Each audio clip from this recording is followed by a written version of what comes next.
Visit us at Mid-Rivers Mall in St. Peters or call 636-812-2001. Bauer Insurance Agency, the company that protects, the name you can trust. Bill O'Reilly here, and I'm warming up. Stand by for the O'Reilly Update Morning Edition. But first, homeowners, when is the last time you checked your home title? Scammers are targeting your equity with just a single forged document they file at the county. So don't wait until it's too late. Find out if you are already a victim today. Please go to HomeTitleLock.com and use promo code BILL to get a free title history report, plus a free trial of their $1 million triple lock protection. On this Friday, the World Series this year has some interesting political implications. The Toronto Blue Jays are not only a baseball team, but a symbol of Canadian grievance against the Trump administration. You may remember the brief controversy over a possible 51st state put forth by the president. That would be Canada. The problem is most Canadians like their country the way it is and want to keep it. Kind of like Obamacare with your doctors, eh? And so the Blue Jays are playing for national honor, despite having just 2 Canadian citizens on their team. But they are based in Toronto, so they are, quote, standing guard for thee, or something. Now, I find it hard to root for the Los Angeles Dodgers, an organization that honored the anti-Catholic group Sisters of Perpetual Indulgence. Yes, I know Shohei Ohtani had nothing to do with that, but still. Also, I like that Canadians are proud of their country. Loyalty is declining in this world. So I'm going with the Jays, understanding they will most likely lose. The boys of Perpetual Summer are rolling, and Ohtani has dinner reservations in Tokyo come November. Might be a short series. Back in a moment. What happens when flu season hits and your medicine cabinet is empty? Don't get caught off guard. All Family Pharmacy makes it simple to prepare. If you want to be proactive with your health, this is the pharmacy for you. Stock up now on Tamiflu, antibiotics, antivirals, ivermectin, immune support, and much more. Delivered fast with a doctor's prescription included. Visit All Family Pharmacy, one word, allfamilypharmacy.com/Bill. Use promo code BILL to save 10%. That is the Morning O'Reilly Update. More analysis later on. From the Michaels Flooring Outlet Weather Center. Meteorologist Chance Scotch with your first alert forecast this morning. Temperatures into the upper 30s and lower 40s across much of the region. Seeing some patchy frost, but that'll give way by the mid-morning hours. Temperatures going to be rising back towards the lower 60s, seeing some spot shower chances later on this afternoon and evening. That'll continue into Saturday. Temperatures back towards the lower 60s. By Sunday, scattered chances of showers, so a little bit more widespread as we head towards the afternoon hours, close to 60 degrees. In the first alert for Weather Center, I'm meteorologist Chance Scott.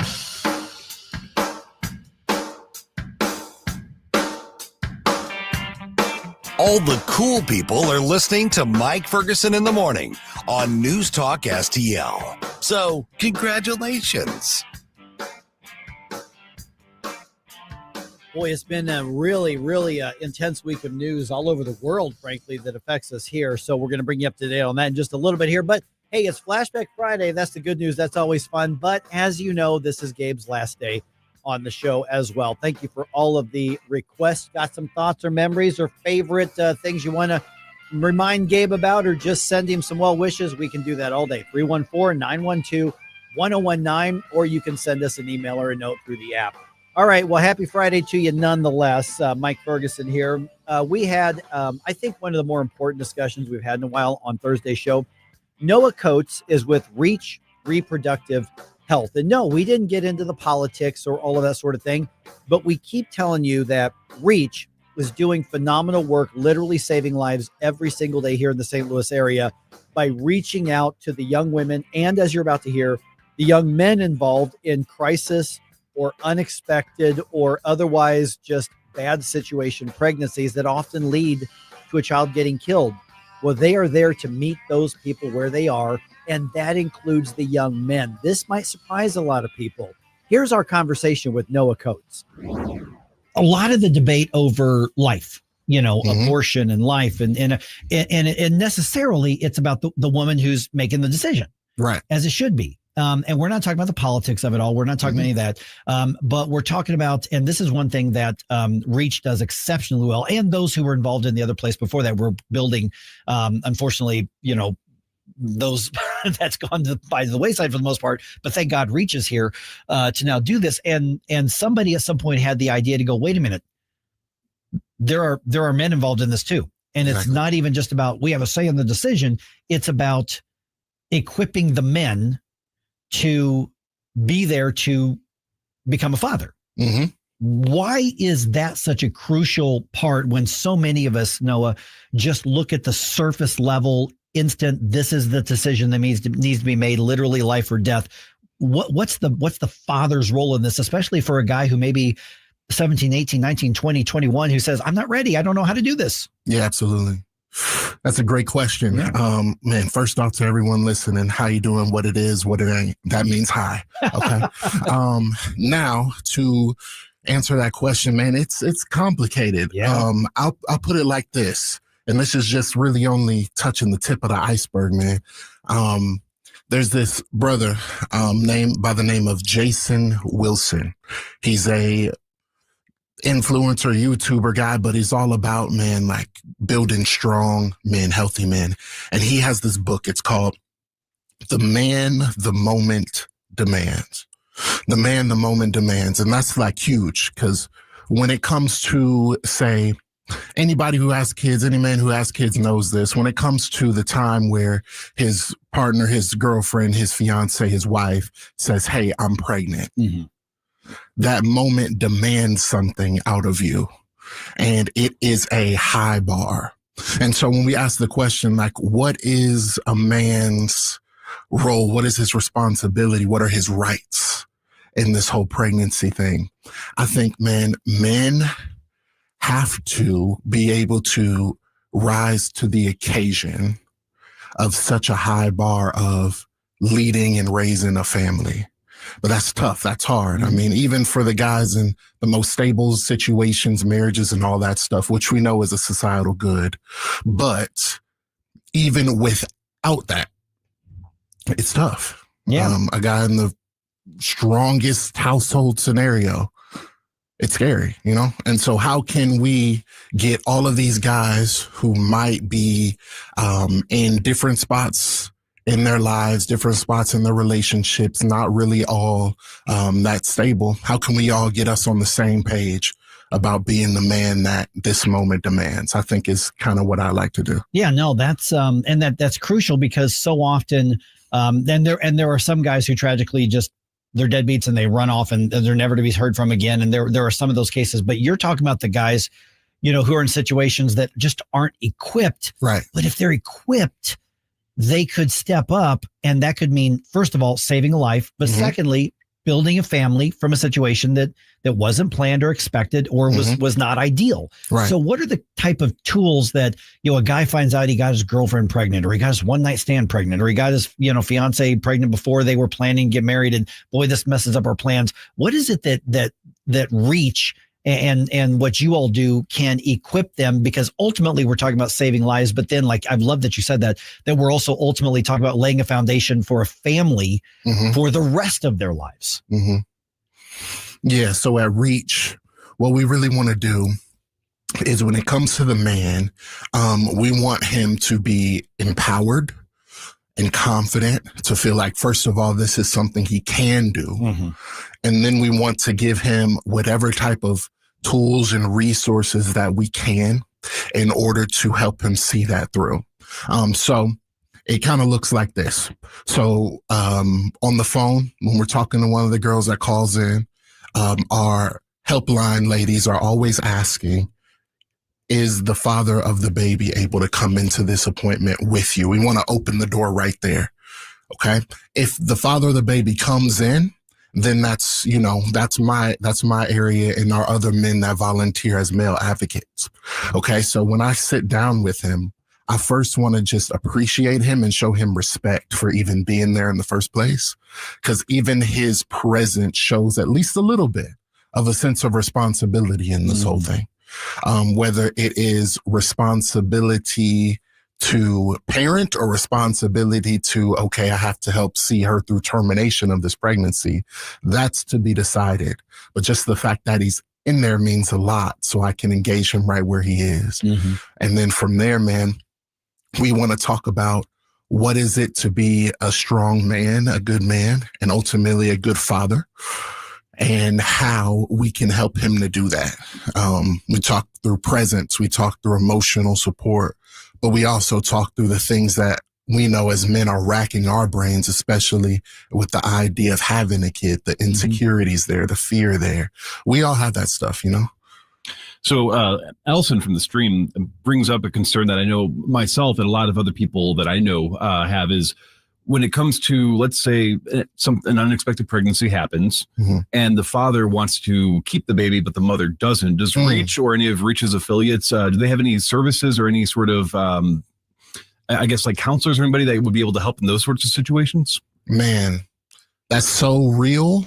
And that's so deep and tragic, because unfortunately in our political landscape right now, with the way things are going on the topic of abortion, it's the father has no legal say-so in whether the mother decides to abort or not, which is crazy when you think about it. If a dad decides not to be a father, you can take him to court. But if a mother decides not to be a mother, your hands are tied. So we know that's not the way the world's supposed to work. I mean, none of this stuff is really where it's supposed to work. However, on that topic of what we would do, I would first off sit down with him. Once I find out that it's a decision that he wants to make as far as keeping the baby, but maybe the mom's not on the same page, I would ask him, hey, what has this looked like in your communication, in your speech? Is the mother wanting to terminate the pregnancy because of her own motives? Or maybe is she wanting to terminate the pregnancy because the trust, as far as I'm going to be raising this baby alone, might not be there? You know, what is that? Let's just say theoretically, if he's communicated, he's there with her the whole way, he's going to raise this kid, but yet and still she wants to go through with it. Man, I think as far as us, we preach communication. Do whatever you can do to make sure that she feels supported by you. Do whatever you can do to reassure her. And then we're talking to the girl too, as far as her decision as well. Yeah, let me jump in on that, because if you get that guy, and we're generally talking about young men, is what we're talking about. So if you get him to the point where I'm scared to, I'm gonna be here, I'm gonna do it, even if they don't know what they're about to do. Because trust me, I first became a father 29 years ago. Nobody knows what they're getting into. That's life. But if you get that young man to that point where it says, okay, I'm in, I'm going to be the dad, I'm going to be here, I'm going to be here with you. What's the difference in likelihood that young woman will change her mind from aborting or giving birth and saying, let's give this child a chance? If that man is on board and he's willing to do the work, how much does that improve the odds of this child being allowed to live? Significantly, like drastically. There was a study done, man, I wish I had the numbers in front of me. There was a study done that was about 80-something% of women said that the involvement of the father is the tipping point on whether or not to abort. Tipping point either one way or the other. We've seen, I've seen personally situations that you would think would never lead to an abortion, financially, stability of the household and everything, except the trust in the dad was not there. And that is the leading factor in, somebody's wanting to get an abortion. And I've also seen it going the other way. Okay, so about a minute or so left here. When you talk about the resources for the men, and Levi and some others have been on talking about the resources for the young women and the families in general. In addition to that counseling, in addition to that encouragement, are there other tools you equip these young men with? Because I can only imagine, 17, 18, 19. I think I was 24, 25 when my son was born. And so, somebody who is younger than that, I can imagine how scared they are. What kind of tools can you equip them with? Yeah, so our program for fatherhood is called Reach Him. Okay, what we want to do is past the initial meeting point. We want to continue to meet with these men, mentor these men, take them through a process of equipping them on what it is to be a father, what it is to be a good man. And that goes alongside of our Reach University of Parenting. Mm-hmm. So we have kind of this other pocket of that specifically for the guys. So guys that are showing up from week to week, we want to encourage them. We want to meet with them. And we have breakout sessions that come up with just the men only, where we're just talking shop as dudes. So we want to continue to strengthen these guys in that way. Somebody either is in that situation, they know somebody in the situation, they or their church want to get involved and they want to help, or they've got questions. What's the way to be in touch and find out and maybe open up that point of contact with you or with Reach? Yeah, absolutely. So if you're in the position where you see a guy that might need this service for himself, his family, or his girlfriend's going through some things that he needs to look into, I would reach out to us. So on the church side, outreachforlife.org is our donor supporter website that you can see everything you need about the mission of our centers. But on the patient side, go ahead and have them go to reachreproductivehealth.com, I believe. All right, 314-912-1019. That's how to be involved in the program here today. And outreachforlife.org is how to get involved with what Reach Reproductive Health is doing. At least check them out. They are doing phenomenal work. All right, this is 101.9 and 94.1 News Talk STL.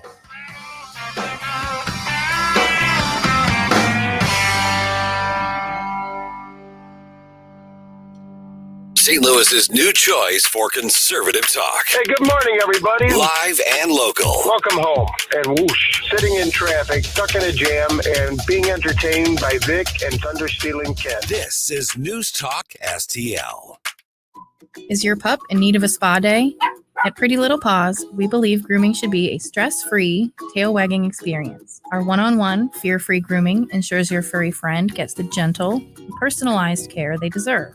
No noisy kennels or long waits, just love, patience, and expert grooming in a calm, relaxing environment. Because a happy pup means a happy you. Pretty Little Paws, with 2 locations in O'Fallon and St. Peters. Visit us online at prettylittlepawsgrooming.com. I'm Missouri Attorney General Catherine Hanaway. When severe weather hits, scammers often follow. They may pose as charities, jack up prices on essentials, or offer fraudulent home repairs. I'm committed to protecting Missourians from those scams. If you've been targeted or suspect price gouging, report it to our office at 800-392-8222 or online at ago.mo.gov. Paid for by the Missouri Attorney General's Office. Chris Cooper here, Serenity Wealth Management. Tune in this Sunday right here on News Talk STL for Serenity Wealth Now Radio. This week we've got special guest Mark Sutherland of Stone Ledge Spirits. We're going to talk a little bit about Defiance. We're going to talk about tourism in the state of Missouri and have a little fun with finance as well. So tune in right here Sunday morning, 9 a.m. News Talk STL for Serenity Wealth Now Radio. Or check us out on Serenity Wealth Now social media outlets. Serenity Wealth Now with Chris Cooper. Sunday mornings at 9 on News Talk STL. Investment advice offered through Fortis Capital Advisors, LLC.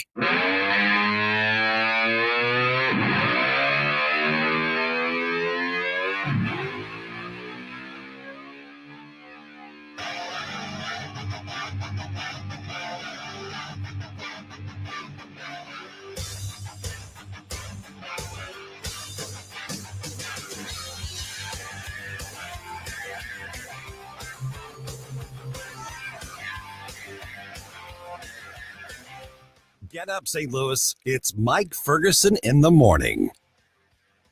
All right. Do we have our generation's Black Sox scandal? Oh, yeah. Did you see this? I was in a establishment yesterday. I was in a sports bar yesterday, and all of a sudden, there's all these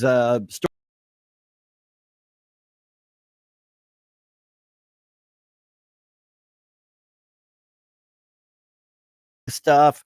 So it looks like we may have a scandal there. Now, here's the thing: I haven't watched the NBA in a while. I don't have anything against the NBA. I just kind of lost interest in it back in the really early '90s when I never lived in a NBA city. Yeah, I was a huge NBA fan in high school. I mean, that was the era of Michael Jordan. There was this new guy named Michael Jordan, and Magic Johnson, and I hated the Celtics, and Clyde Drexler and Hakeem Olajuwon, and Spud Webb, and all these guys. So I was really into the NBA, and then I got to college and just kind of got busy with other stuff. But there's always in pro sports, and even sometimes in college sports, there's a little bit of the gambling thing. And I think a lot of people went, kind of acknowledge that you have to nibble around the edges to get rid of it. But it could be really, really big business. And then I've got another question. Who thinks taking up underground poker games with the mafia is a good hobby? Who thinks that's a good idea? If there's one, maybe two groups, I would say I would never want to be involved with any sort of gambling or money or anything, would definitely be the mafia. Yeah. No, my goodness. So that's basically what we've got here. It's 5:52 right now. So the head coach of the Portland Trailblazers and one of the players for the Miami Heat. Now, again, I haven't followed the NBA in years, so I honestly have lost track. They were arrested yesterday in addition to 30 other people. So there's two criminal cases involved here. Okay. One is rigging sports bets. So we're talking about accusations that players and maybe some others were altering what happened on the court to tank a game. Oh, so like intentional sabotage. Yeah, that's why I say, do we have a Black Sox scandal? Yeah. Now, the Black Sox scandal was the World Series, and baseball at that time was one of the key driving factors in our culture. You wanted to have cultural change. We found out, Black Sox scandal, of course, is what, 1919, I guess. About 40 years later, how do you institute some major changes in America? Baseball. So you've got that aspect of it. And then there's also accusations of rigging underground poker games backed by the La Casa Nostra crime family. Ooh. So you're getting into underground poker games with one of the most infamous mobs literally in the world. And I'm thinking you should sit there in your cell and go, this may be the safest place for me. I mean, that's definitely true. To my knowledge, I thought that I didn't even know that they were like fixing games. I thought it was mostly something to do with online poker or something like that. Yeah, well, apparently there was online, and then there was like a complex rigged shuffling machine that gave signals to somebody at the table. Wow. Okay. Right. Well, okay. So in that case, I guess my reaction would be a little bit different depending on the circumstances. With these individuals going out of their way to go to the mafia to say, hey, can you help us with this so we can make a bunch of money? Or was it the case that somebody from that group came to them and said, hey, here's a plan we have and you're going to go along with it, or you might not have some kneecaps tomorrow? We don't know yet. Okay. Yeah, we don't know yet. And that directional thing is actually relevant. Yeah, it really is.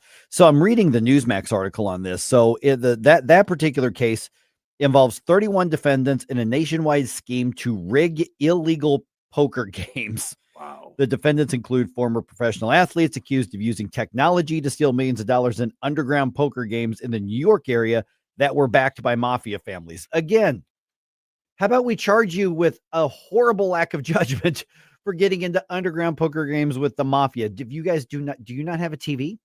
Have you never been to a movie? Come on, guys. And here's the other thing. It's like, this is all underground. It's illegal, but they're prosecuting them for cheating. Yeah. On something that's already underground. And there are casinos in New York. You could play the card games above board. So you may say, well, why are they making such a big deal on it? Well, I mean, it's still theft and money laundering, essentially, is a lot of what that is. And I would imagine there's probably some degree of tax evasion in there somewhere, because I can't imagine you declaring that to the IRS. Hey, we are running this illegal underground operation, but we owe you about $300,000 or $400,000 out of it. Yeah, right? that's one of the ways that they get you. I mean, it really That's how is. they got Al Capone. Oh my God. Yeah. So that's happening. And the interesting thing, I'm more interested in in this case, on the court, apparently alterations, because they're looking at, who didn't perform the way, who took themselves out of games, early, and that sort of thing. And that's really hard to prove, because you can always go, had a bad day, man. You ever play sports? Sometimes you have a bad day. It happens. And so proving that is going to be difficult unless they can find some kind of text or email or audio recording or something like that. Yeah, because as we've seen from soccer, there are people that will flop because they are trying to get a penalty. It's part of the soccer culture. It's also soccer culture. Yeah, I mean it's not the manliest culture, to be fair. It's but very true, very true. But I would imagine if they have any sort of paper trail for, and I don't know how money laundering and sports rigging works, but if there was any sort of way to prove financial transactions around the same time of a game or something, then I could imagine that being a little bit more simple. But this is bizarre. And there are some sports that we just kind of accept are corrupted by the gamblers. Boxing. Yes. Even the Ring magazine, as of even a couple years ago, I was reading an article in that, and they just referred to the corruption in the mafia and the gambling, not the mafia, but the gambling influence and the gambling corruption. They just referred to it as just a matter of fact. They were like, we've got to clean it up. I don't know how we're ever going to do this. It's just entrenched in boxing. So with boxing, you just kind of know that's there, which is why betting on a boxing match may be one of the dumbest things you can do, honestly. But any sports. I mean, my son loves to do the parlay. He's into that, but he's doing more of the over under on. So I mean, some people do it for recreation. Not my thing, but now apparently this could actually end up being really big, really could. Can't believe I'm about to say this. Today's Gabe's last day. Don't say that. I know. I didn't want to say that. I'm still in denial. I know. I'm just saying. So, I got some last chance to send him well wishes and your memories and your thoughts for Gabe today.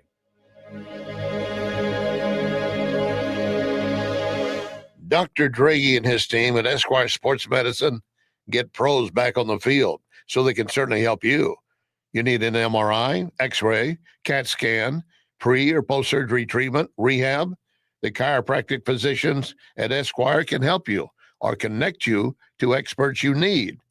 And I know you're hurting right now. You don't want to wait. Esquire sees new patients often within 24 hours. EsquireSportsMedicine.com. Jamie Allman here with the Allman Report. Pleased to be with Jordan Rosenblum. Google the bagel loan. That's what it's all about. Jordan, tell me about purchasing a home, brother. Purchasing a home right now, it's a tough market. You're going to see a lot of competition. On the bagel loan that we have, you're going to have no closing costs, no title fees, no appraisal fees, no lender fees. Saves an average client almost $4,000 on a transaction. Customer service, unbelievable. Text, call anytime. As I know, as a real estate agent, Google the bagel loan. Google the bagel loan, folks. NMLS number 226715. The Vic Porcelli Show. That guy over there is Stan Clement from Roots Plus. Why is it when you cut down trees, nobody says timber? Well, I hadn't thought about that. I guess it's like on the golf course. Most people don't yell for. I think it's after you make your drive. Maybe that's the problem. I think look out would be a better warning than for. Vic Porcelli, live and local, weekday mornings at 9 on News Talk STL. KLGY HD3 Clayton, K270BW Bellefontaine, KNVS Bowling Green. This is News Talk STL at 1019, 94.1, and always streaming at newstalkstl.com. Breaking news this hour from Town Hall. I'm Rich Thomason. President Trump says trade talks with Canada are over. An anti-tariff TV ad put together by Ontario is the last straw for the president. That ad featured bits of a speech by President Reagan, and Mr. Trump says it was misleading. The president strikes an optimistic note ahead of his upcoming talks with his Chinese counterpart. The two leaders will be meeting soon at a regional summit in South Korea, and President Trump predicts a successful trade outcome. I expect we'll probably work out a very fair deal with President Xi of China. In particular, the president wants China to buy more soybeans from American farmers. He has threatened massive tariffs on Chinese imports if a deal isn't reached. Greg Clugston, Washington. Accused of mortgage fraud, New York Attorney General Letitia James scheduled for her first court appearance later today. President Trump will not be sending National Guard troops into San Francisco, at least for now. The president did the about-face following talks with San Francisco's mayor and tech industry leaders. Day 24 of the government shutdown, the Democrats have blocked a GOP measure guaranteeing pay for essential federal workers and the troops during the remainder of the shutdown, however long it will last. Have nagging doubts about gambling? If so, you're not alone. As sports betting expands, polling suggests Americans have become increasingly critical of its role in U.S. society and sports, although they're more tolerant of legal betting for professional sports. A recent Pew Research Center poll found about 43% of U.S. adults say the fact that sports betting is now legal in much of the country is a bad thing for society and sports. That's up from about 34% who said so in July of 2022. Bob Agnew reporting. On Wall Street, the Dow futures are up 51 points. NASDAQ futures ahead 120 points. More on these stories, townhall.com. Dennis Prager here for AmFed Coin and Bullion. I've always been a strong believer in precious metals investment, and I've always been fascinated with rare coin collecting. But owning the wrong coins that only make dealers a lot of money can be catastrophic for your investment portfolio. AmFed Coin and Bullion specializes in taking people out of non-performing coin portfolios and turning them into gold, silver, or platinum bullion. They tailor a portfolio based on your goals and not what they want to sell you. You'll never experience scare tactics, misleading hype, or high-pressure sales from owner Nick Grovich and his very knowledgeable staff. They will evaluate your portfolio, show you how your coins have performed, and take the time to educate you on the ugly industry practices so that you can make an informed decision. Smart people can make very bad investments when they're under pressure and lack the facts. Call 800-221-7694. That's 800-221-7694. AmericanFederal.com. From the Michaels Flooring Outlet Weather Center. Meteorologist Chance Gotch with your first alert forecast this morning. Temperatures into the upper 30s and lower 40s across much of the region. Seeing some patchy frost, but that'll give way by the mid-morning hours. Temperatures going to be rising back towards the lower 60s, seeing some spot shower chances later on this afternoon and evening.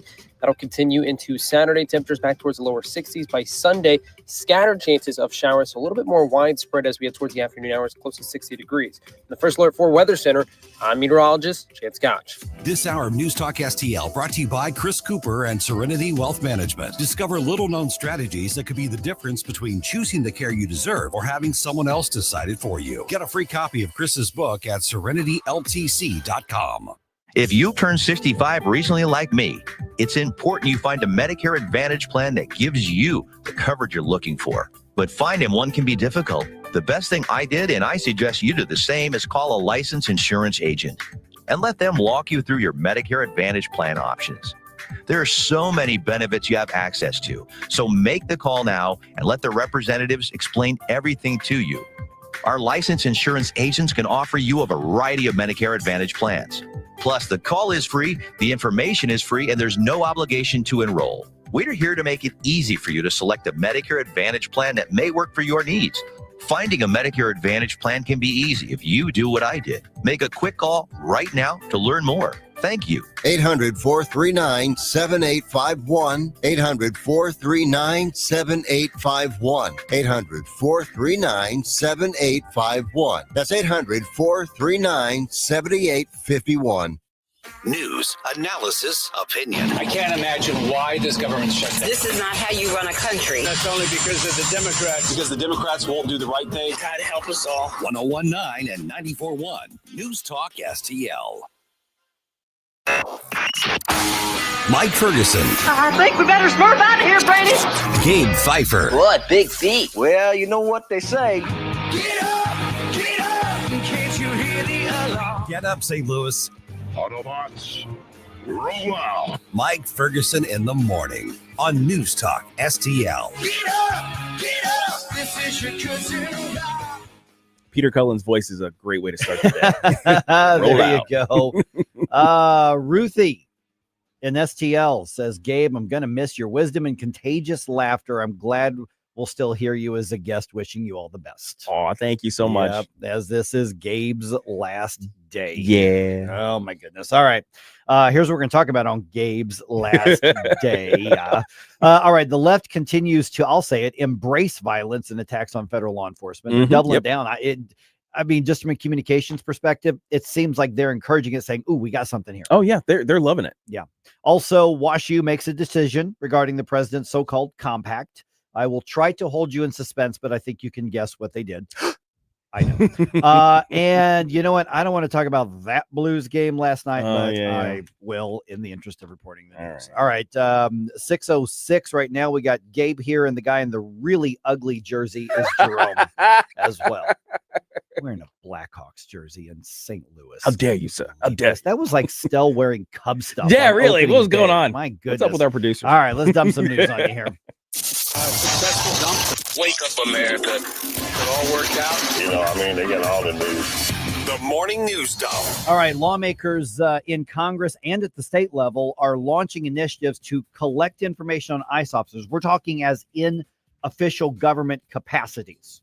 Why? Yeah. So California Congressman Robert Garcia proposing what he's calling a master ICE tracker be created. New York Attorney General Letitia James creating a portal to submit information on ICE activities. And on Fox's Jesse Waters primetime, Attorney General Pam Bondi announcing the Department of Justice is sending notices to them and to other lawmakers. You cannot disclose the identity of a federal agent, where they live, anything that could harm them.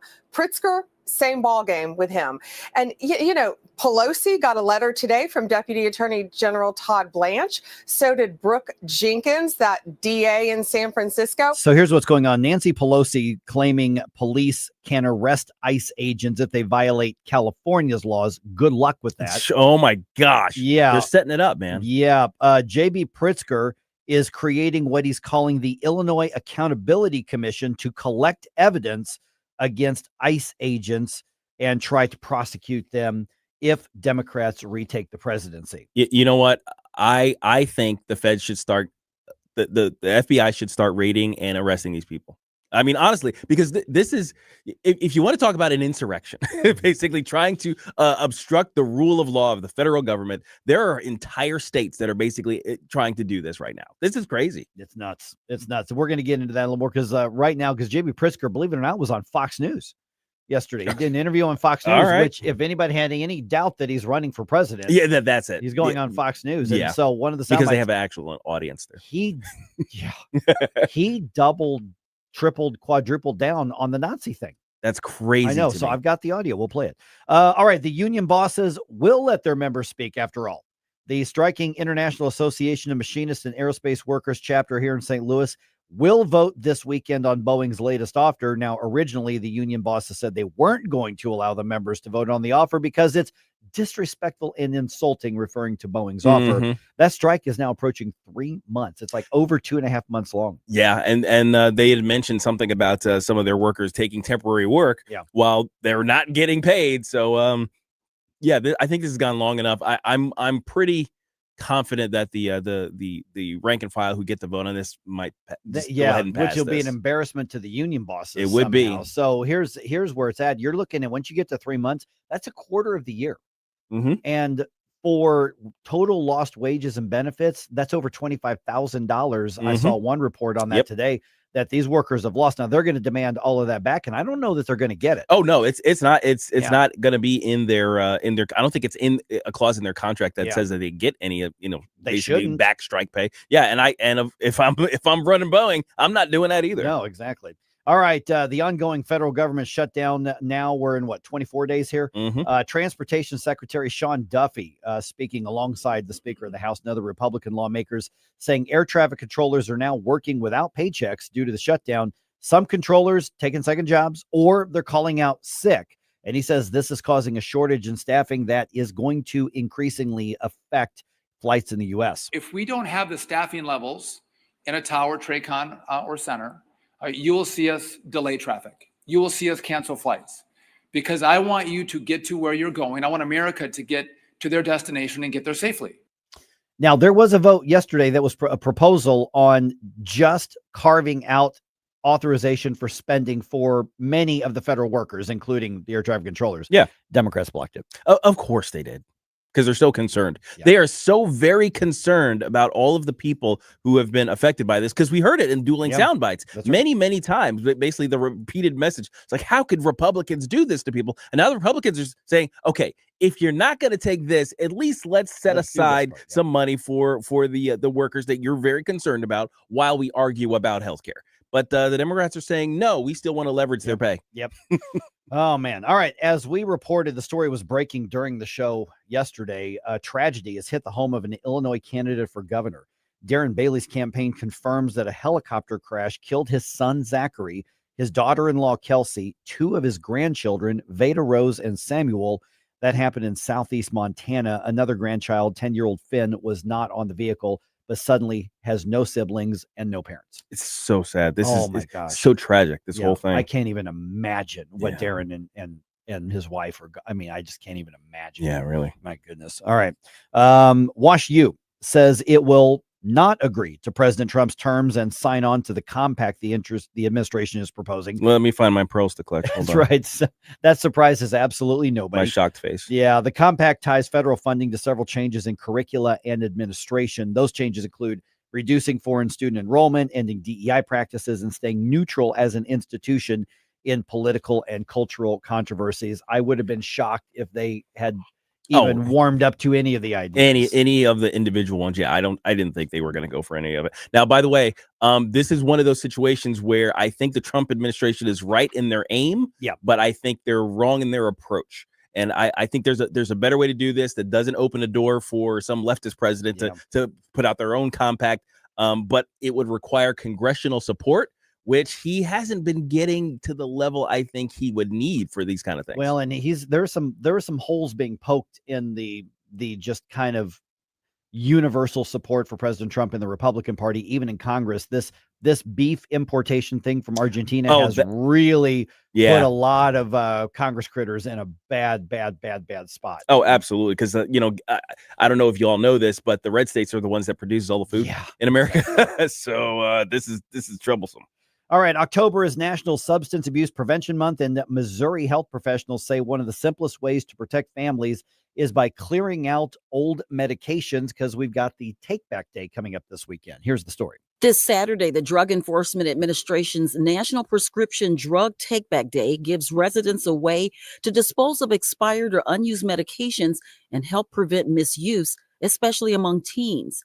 Marietta Hagan, a drug misuse prevention expert with Cox Health, says a lot of people mistakenly believe that if a doctor prescribed it, the medication must be safe, even when it's not meant for them. If a person takes a medication that is not prescribed to them, it can be potentially fatal. The event runs from 10 a.m. to 2 p.m. this Saturday with drop-off sites across Missouri. Crystal Blair reporting. Okay, so if you want to find a drop-off location, dea.gov/takebackday. Don't just flush them down the toilet. Yeah, please don't put it in the water supply. Yeah, please. Yeah, don't do that. It's already bad enough. Okay, I was watching when this happened. I'm sorry. The Blues gave up 4 goals in the first period. I heard about it. Oh my gosh. But I fortunately I was not watching that debacle happen in real time. I was up at Millwoods with a bunch of my baseball buddies in Maryland Heights, and we had it on the big screen, and like the first 6 or 7 minutes, Utah rolled off 3 goals, and they ended up 4 They pulled Hofer. They pulled the goalie in the first period. It's so crazy. They put Benny in because Benny was like, my day off. They're like, no, it's not. No, not today. Not anymore. It's not. Oh my goodness. So final score was the Mammoth 7, the Blues 4 at Enterprise. Blues are now 3-1 on the season. Next up is a road game in Detroit. They play the Red Wings on Saturday. And guess what starts tonight? The World Series. Mm-hmm. Janet Phifer will be cheering for her Blue Jays very loudly. They host the Dodgers in Game 1. She does not hold back. That is a 7 p.m. I have no doubt about that at all. That is a 7 p.m. first pitch, and the game is on Fox, so you can watch it on Channel 2. Get up, can't you hear the alarm? Get up, this is your cousin. It's Friday.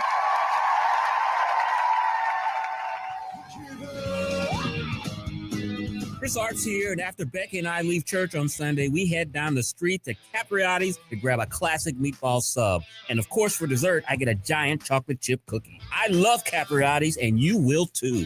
On Manchester at McKnight in Rock Hill. Life's legal challenges deserve experienced representation. For over 15 years, Cole Combs, attorney at law, has been serving St. Charles and surrounding counties with comprehensive legal expertise. From tax preparation and estate planning to family law and criminal defense, Cole delivers personalized solutions for your unique situation. You have traffic tickets, need a business formation, real estate matters, one call will handle it all. Cole O. Combs, attorney at law. Call 636-949-0010, extension 3 today, or visit colecombs-law.com. This December 13th, join Wreaths Across America at Belle Reve Garden Cemetery as we remember the fallen, honor those who serve, and teach our children the value of freedom. Help us lay remembrance wreaths on the graves of our fallen heroes. Sponsor a wreath, volunteer, or bring your family to this meaningful tribute to our veterans, because every hero deserves to be remembered. Learn more and sponsor a wreath. Visit NewsTalkSTL.com. Attention off-road enthusiasts. Iron Bear Customs has the strongest bumpers on the planet, plus brush guards, lift kits, and custom cages for all vehicles. Visit ironbearcustoms.com and mention NewsTalkSTL for 10% off. Iron Bear Customs, built tough for the toughest terrain. Discover Patriot Powder Coating, your family on specialist in Pacific. From small jobs to big projects, we got you covered. Visit our showroom or call 636-551-0377. Mention NewsTalkSTL for 10% off. This hour of Mike Ferguson in the Morning is brought to you by Stifel. Request a portfolio review from your Stifel financial advisor at stifel.com. That's STIFEL.com. The 80s. Excellent. Never been a decade like it. Never will be. It's Flashback Friday. It's like I told you, only the lonely can play. Only the lonely can play.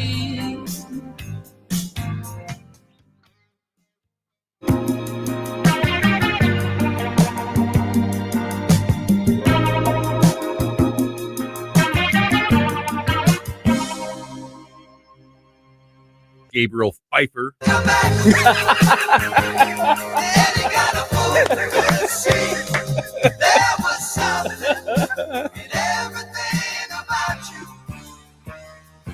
Gabe Phifer. Oh my gosh. You guys.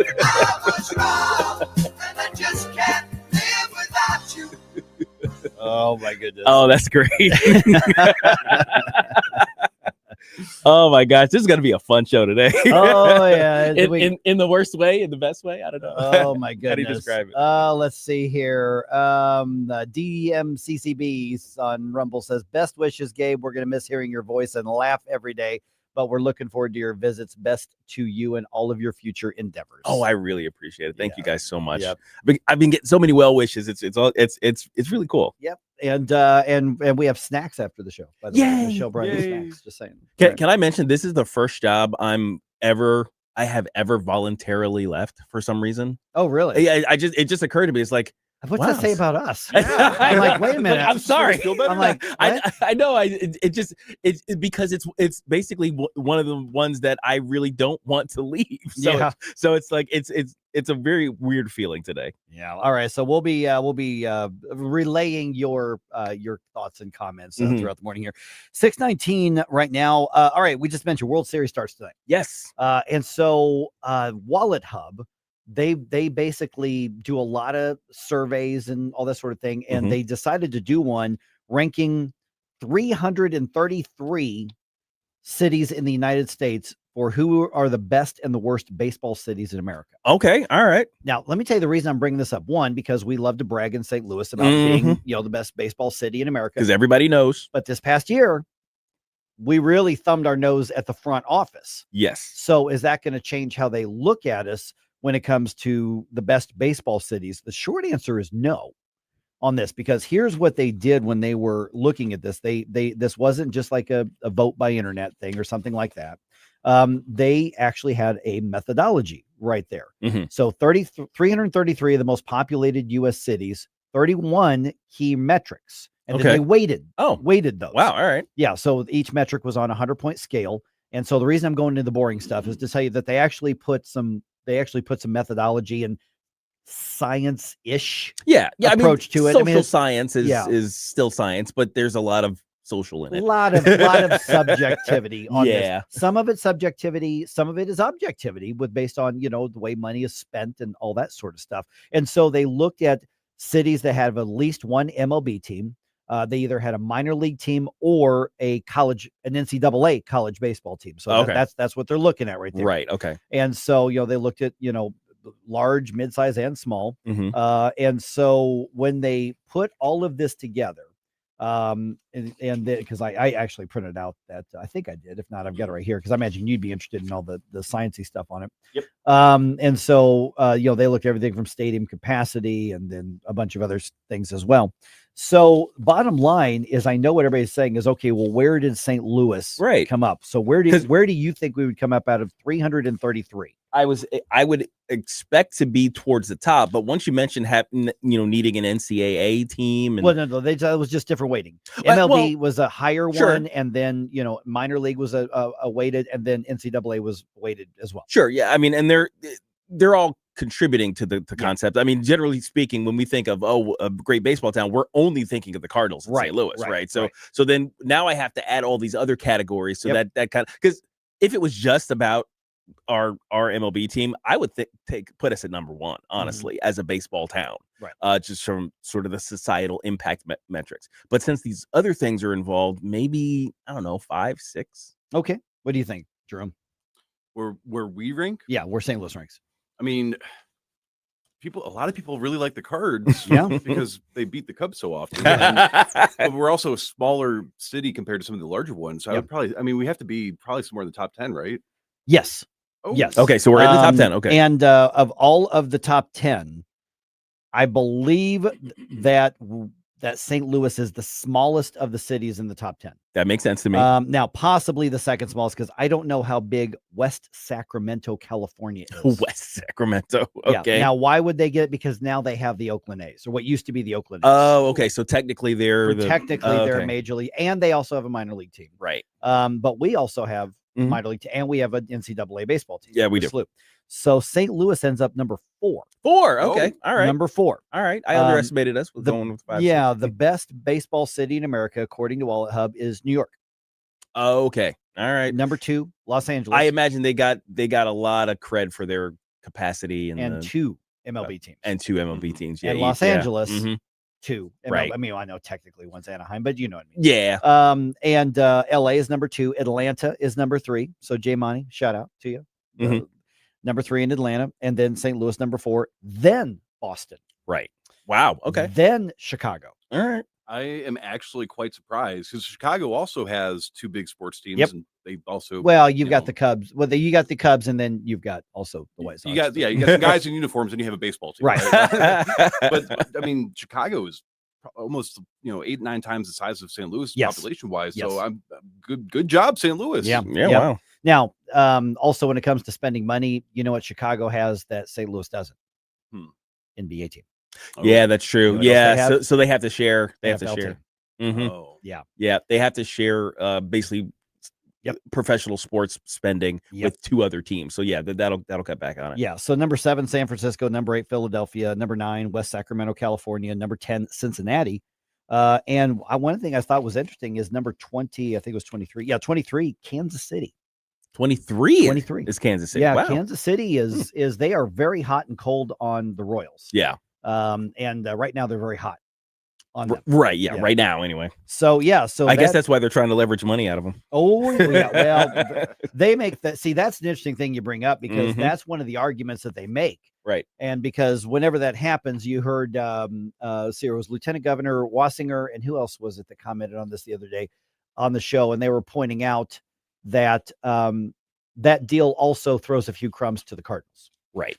Throws a few crumbs to probably some other stadium things here, because that's one of the arguments they make. Look at a great baseball city. And with St. Louis, the Cardinals isn't just about an entertainment, though. We're talking generation after generation after generation of a massive part of the culture of our community here. Mhm. So even if you're not a big sports ball person, you love the Cardinals. Yeah, of course. Yeah, because the Cardinals. Okay, I'm from New York, right? Right. So I kind of lived in the shadow of the big city. I wasn't in New York proper, but I was kind of in the metro area. And the Yankees kind of dominated the concept of baseball, throughout the region. So if you wanted to talk baseball, you were talking about the Yankees. If you wanted to wear a baseball hat, it was a Yankees hat, that kind of thing. But when I moved to St. Louis is the Cards are a different level of integrated into the society of St. Louis. Like like everybody who watches baseball, who comments on baseball, they understand that there's something different about St. Louis, the city's relationship with their team. And I gotta say, just from firsthand experience as a transplant, yes, absolutely. And yeah, it's just different here. It's so much part of the culture. We talk about opening day being declared, basically it should be declared a city holiday or something like that. Everybody should get the day off so they can go to the game or go to a sports bar and watch the game or go someplace and talk about the game.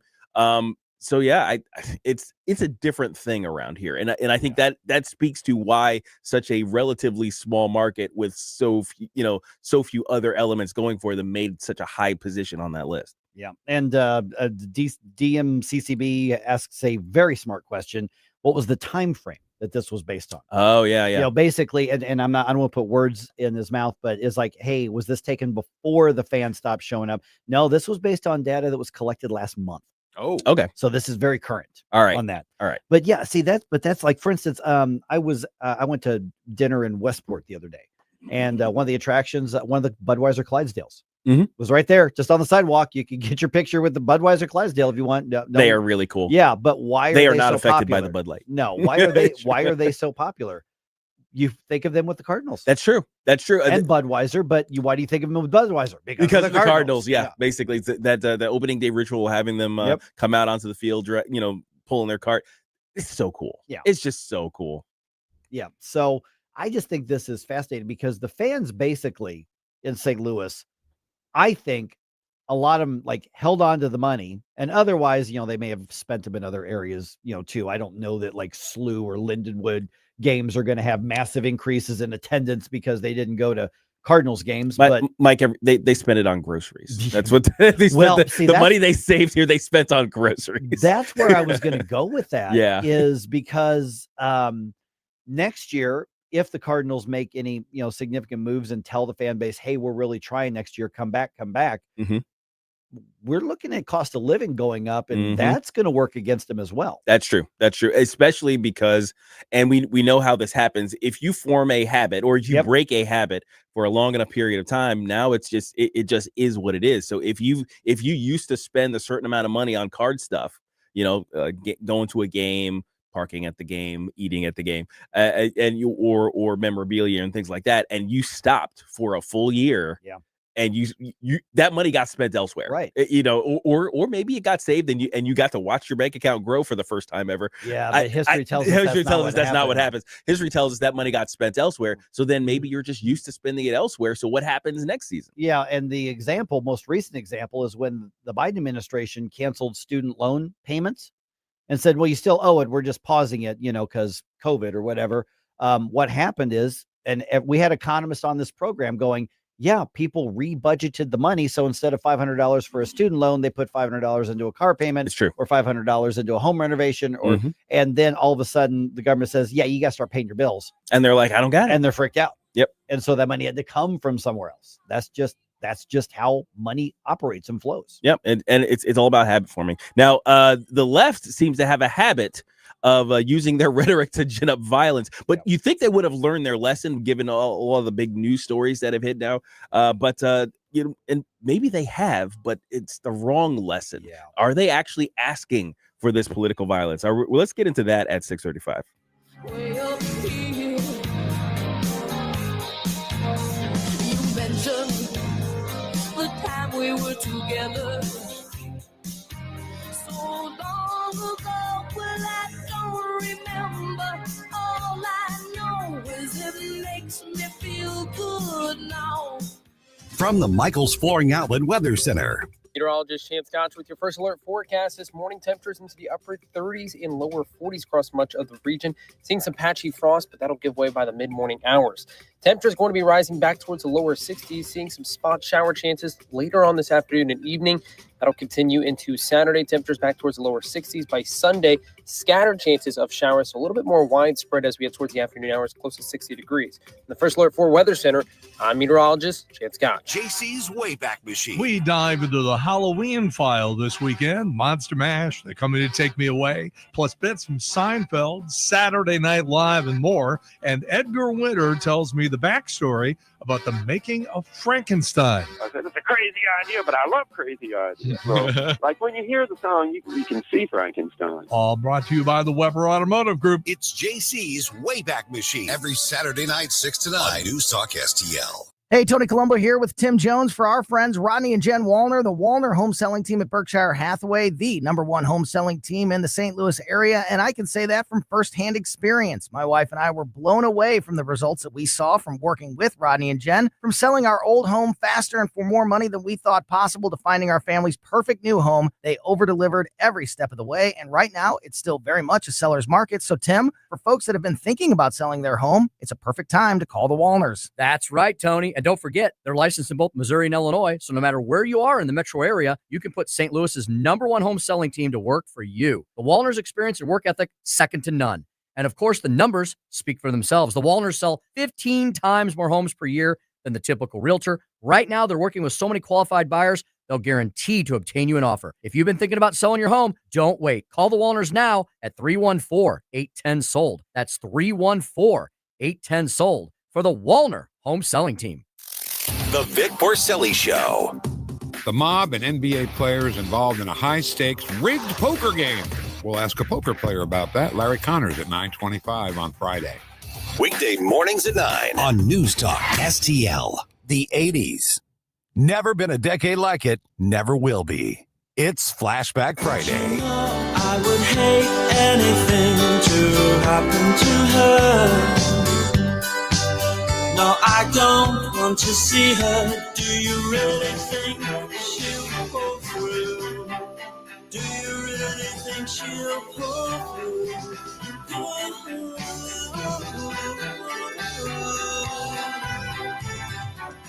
Hi, it's Vic Porcelli. And Ken. Hi, Ken. Hey, Vic. Ken and I are on every Monday through Friday here on News Talk STL. Right now, you're listening to Mike Ferguson in the morning on 1019 and 94.1 News Talk STL. Whoosh, my morning people. Gabe, the smartest guy in the building, rocket scientist Gabe Phifer will miss you. Man, his voice is iconic. It really is. Thank you, Larry. Yeah, He's awesome. Larry Connors there, man. All right. Okay. So this happened in Alameda, California last night.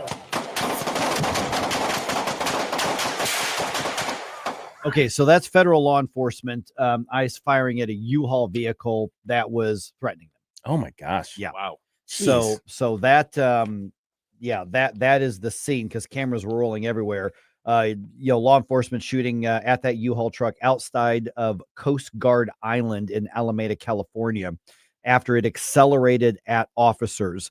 No injuries are reported. Oh wow! Okay. So protesters were outside that island, and federal agents had begun arriving there to be deployed to San Francisco.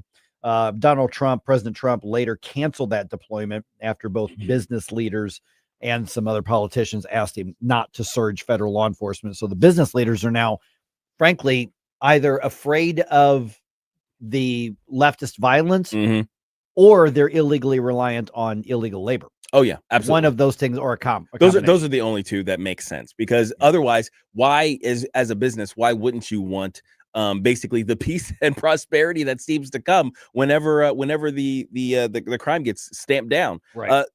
I've been seeing a lot of basically kudos being given on social media to the Trump administration for cleaning up various towns. Now, granted, I have my issues with the use of National Guard in some of these instances, but I've seen a lot of videos out of Memphis, for instance, where they're like, my kids are playing outside basically in my neighborhood for the first time.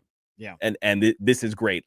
Please keep it up, kind of thing. And that was an area where the governor asked for the help. Yeah. So that that's was true. done in a different way. It was definitely done in a different way. But but the concept of business owners saying, yeah, we don't want what we're seeing happening in other places to come here, that doesn't make any sense. It does make sense if A, like you said, they're reliant on illegal labor, or B, they're being intimidated by leftist violence. Yeah, and then also last night in Avondale, Arizona, they had somebody else ram their vehicle into a law enforcement vehicle.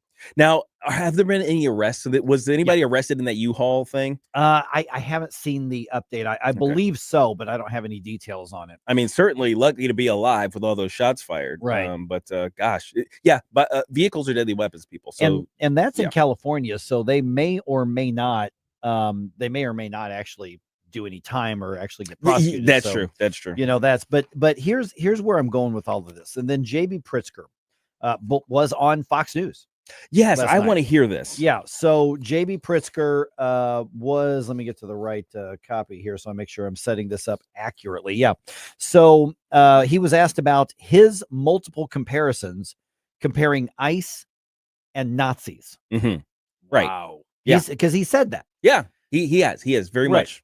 Very often, I should say. He was on special report on Fox last night, and he was asked about that, and he did not change his tune. Here is what JB Pritzker had to say when he's asked, why are you comparing federal law enforcement, immigrations and customs enforcement to brown shirts, to Nazis? Here's what he said. Taking away people's rights, arresting people, asking them for papers early on in an authoritarian regime, wherever it is in the world throughout history, this is what happens. It's the beginning of something very bad. You effing liar. Yeah. I mean, honestly, really taking away people's rights. I don't know if he understands how law enforcement works, but the thing is, when you break the law, your rights kind of cease to exist. Like that's why people, because you have the right to life, liberty, and property, right? Well, the thing is, when you break rules, you have forfeited those temporarily while we work it out. So your liberty is taken away from you. You go to jail. You know, sometimes your property is taken away from you. It gets sequestered sideways or what have you. And then and if you attack law enforcement, you're pretty much forfeiting your life. That's how law enforcement works. That's how rights work. So pretending as though law enforcement is somehow some random acts of moving against people who have certain rights in this country is ridiculous. I mean, it's JB Pritzker after all. Well, yeah, that's true. Look at the state. I almost said state. Should be a state. It's the city of Chicago, and look at all the corruption, all the issues that they've had. But yes, it's a very poor example. I think it really minimizes the historically how truly evil the Nazis were. Yes, when you compare one of the, if not the worst group of recorded history to people that are just doing the same job that was supposed to be done by Biden, but Obama was doing, that Clinton was doing, that everybody, we have laws for a reason, and these people are going there. I can't go into a bank and dress like a robber with a gun, and then you're sitting there saying, and then claim you're violating my Fourth Amendment rights to search and seizure because I robbed the bank. Like, that's not how that works. Right. It's crazy. Okay, so hands up is free speech. JB Pritzker is comparing people who terrorized Jewish businesses in Germany in the 1940s to a group of individuals who have liberated, hundreds, possibly thousands of children being trafficked and gotten all kinds of crazy criminals off the streets. That's the comparison that he's making right now. Yeah, but let's talk about the bigger picture along those lines. So I'm glad you said that, because this is the go-to thing that the left is now trying to claim the mantle of we're against authoritarianism. Yeah. Never mind all of their authoritarianism, especially during the COVID era. And I mean, we've talked about that. That's all over social media. I don't need to rehash that. You know what I'm talking about. But they're now claiming that they're the Freedom Party. Yeah, which is nonsense. We're against fascism. But when you go to the Nazi reference, when you are putting up master tracking portals, and you're calling for opposition. You're basically calling for people to get in the streets and in the face of law enforcement, which is what JB Pritzker's done, which is what many members of Congress have done, which is what many attorneys general in deep blue states, what they've all done. And when you blame the law enforcement and the victims for the violence, now, has there been police brutality in this country? Absolutely. Of course. Is it still something we've got to guard? Absolutely. Mm-hmm. But in this round right here, the left is demanding, encouraging, instructing how to enact violence as politics. And now you've got J.B. Pritzker knowing full well what that rhetoric does, because one of the waves of violence in the Chicago area comes after his call for action and his reference to them in terminology comparing them to Nazis. Yeah. There's a direct. It's so close to causative. I really want to say it's causative, but look, it's neither here nor there. But the point being that when you set people up as the preternatural bad guys of all of history, and you say this organization, ICE, if you ever see these people, they are the evil ones. They're the ones who are going to destroy society. What are you expecting out of people? Right. What are you expecting out of freedom-loving people? What are you expecting out of people who view the world through a moral lens? And the Nazis are kind of the quintessential example of the wrong side of history, right? So of course everybody wants to be on the right side of history. Of course you want to fight against creeping fascism, right? Of course you want to resist the idea of violence being perpetrated under the guise of government. But that's not what's happening. Right. So that those lies actually have a real world consequence. Well, let me go back to when you did that tease a little bit ago. Why haven't they learned their lesson? Yeah. And then you asked the question, well, maybe they have, and they're applying it. That I think that, listen, J.B. Pritzker is not a dumb guy. This is a very smart guy. Gavin Newsom is not a dumb guy. This is a very smart guy. Okay. Gretchen Whitmer is not a dumb woman. I can go on down the line. I could argue that one. I'm kidding. I'm kidding. But you go down the line, and they're seeing the chaos that's being caused when you use this sort of incitement. Yes. And that's why you see them go up to a certain line. J.B. Pritzker is basically going, well, I'm using a historical reference, is basically what he's arguing. Yeah. Well, okay. And it's fair to use historical references, but that he's not doing it. He's doing it disingenuously, obviously. Right. And so what they're saying is, as these, the violent aspect of this continues and grows, my guess is, one, people tend to just blame whoever's in charge. Yeah, that's true. Right. That's just tend to what they do. With the government shutdown, eventually this is going to be spun with, listen, that happened under Trump's watch. Right. Republicans are in charge. It happened under and people don't always think in the nuance that, like, for instance, those who go out of their way to talk and hear about policy, like those who would listen to a talk radio show, understand that most of your neighbors who are smart people and maybe even vote well, they don't dig into it the way that we and you dig into it. Yeah. And you've also got them looking at this saying, at some point, if you can create enough chaos, that creates a law and order vacuum, and that opens up the door for basically being able to run in and just impose the Marxism that you want. Yeah. They're leveraging all of their positions of power right now very well in order to sow the chaos that usually precedes Marxist takeovers. Like J.B. Pritzker wants to make the Nazi comparison, the rise of despotic regimes, as an example. I'm going to use one too. The rise of Marxism and communism, basically in historically in other countries. You got Russia and China in particular as great examples of this. Cuba also, where you sow this discord, you separate people along whatever particular social lines you want to pick, be it racial or national origin or proletariat and bourgeoisie economic, and you create that chaos, and then you come in as a savior and you say, you know what, we're going to set things right, we're going to empower all of the disempowered people, and we're going to create our utopia out of this. And once the useful idiots are done being used, they're getting lined up with the wrong side of the groups anyway. Yeah, what's wrong with the Dem leaning side and the further left people when their view of fascism is you're upholding existing laws and you're following through on the policies that people voted for the winner of the election over? Yeah, well, really. It's like the Princess Bride. You use that word. Yeah. You're using that word. I do not think it means what you think. Oh, exactly. Yeah. This is the Smiths, right? Oh, yeah. I thought, okay, that's what I thought. Yeah, hey, tomorrow is October 25th, and that means AmVets Riders' 5th annual Smoking for Veterans Barbecue Bash. That's going to be in Ellisville at Clancy's Irish Pub from 11 a.m. to 4 p.m. All proceeds help local veterans in the St. Louis community. The event has raised over $46,000 for past 4 years. They're a 501c3 organization, so everything's on the up and up. If you want more details about that, go to NewsTalkSTL.com. If they're 501c3, that means your donation is probably tax deductible. Too. Indeed, sir. Would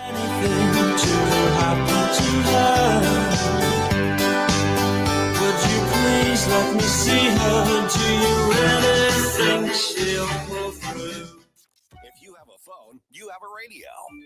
Download the all-new News Talk STL app. Love the all-new app. And listen anytime, anywhere. With all of the celebrations, anniversaries, and holidays coming up over the next few months, where are you going to go to get that special something for the special people in your life? Newsteaders Fine Jewelers, of course. Newsteaders Fine Jewelers, found 24/7 at wowdiamonds.com. Tim Jones here to tell you all about Newsteaders Fine Jewelers. Richard Newsteader and his team serving our region since 1961 with awesome, honest jewelry solutions. They've got everything from diamonds to wedding engagement rings, hand-engraved items, pendants, earrings, and so much more. You can find them 24/7, wowdiamonds.com. That's Newsteaders Fine Jewelers, wowdiamonds.com. Hey, Columbo here for Rockwood Charcoal. Rockwood is made from 100% pure Missouri oak and hickory, so you're cooking with the best and supporting local industry and a local business all at once. There's over 100 area Rockwood retailers. Find yours at rockwoodcharcoal.com. Are you searching for an excellent new vehicle or a great deal on a used one? Then check out Tyler Trineri, Chrysler Dodge Jeep Ram. Tim Jones here to tell you what loyal Tyler Trineri customers already know. Every new vehicle and select used ones come with an exclusive lifetime warranty. And Tyler Trineri has a service department second to none. I should know. I've been a loyal and happy customer for years. For the best price, selection, and the amazing lifetime warranty, check out Tyler Trineri today, right off Interstate 44 in beautiful Pacific, Missouri. Online at tylertrineri.com, tylertrineri.com. Connor Roofing, you can count on Connor. Connor Roofing is now a 2-time winner of the National Best of the Best Award for customer satisfaction for roofing, storm damage restoration, siding, gutters, both residential and commercial. Please visit ConnorRoofing.com for an estimate. And remember, you can count on Connor. This hour of Mike Ferguson in the Morning is brought to you by Stifel. Request a portfolio review from your Stifel financial advisor at Stifel.com. That's STIFEL.com.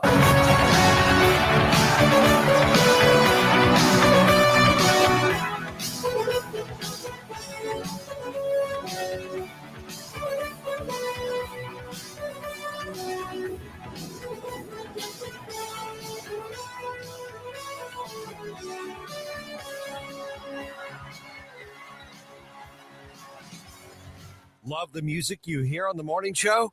Check out Mike's morning music playlist at NewsTalkSTL.com. Man, this takes me back to high school. Oh, yes. Wow. This song, for some reason, just has the high school vibes. I don't know. Is it just that it always shows up at a certain thing? I'm trying to think of what area of high school life it always showed up in. Yeah, I mean, it's a good, like, running out onto the field or the court. I think that's what it is. That's what it is. And the final countdown. The final countdown. There it is. Right. Yeah, this is like that opening. Yeah, the little riff. That's the only thing I knew how to play on a keyboard. And I played and toyed with it until I could actually play that. On a little Casio synthesizer. Exactly. It was the one at Kmart that was like 18 inches long. And that was, yeah. I love those. 6:49 on this Flashback Friday. Wash U makes a decision regarding the president's so-called compact, which will not surprise you. Mm-hmm. And I don't want to talk about that Blues game, but in the interest of reporting the news, I am going to talk about that Blues game that happened. And off Rumble here, Allison says, gonna miss Gabe. Susie Moore will fill his chair well. She's done amazing things at RedState. She also has a great smile and laugh. Welcome, Susie. Yeah, Susie. Yep, there it is. All right, 6:49 right now. Let's dump some news on you here.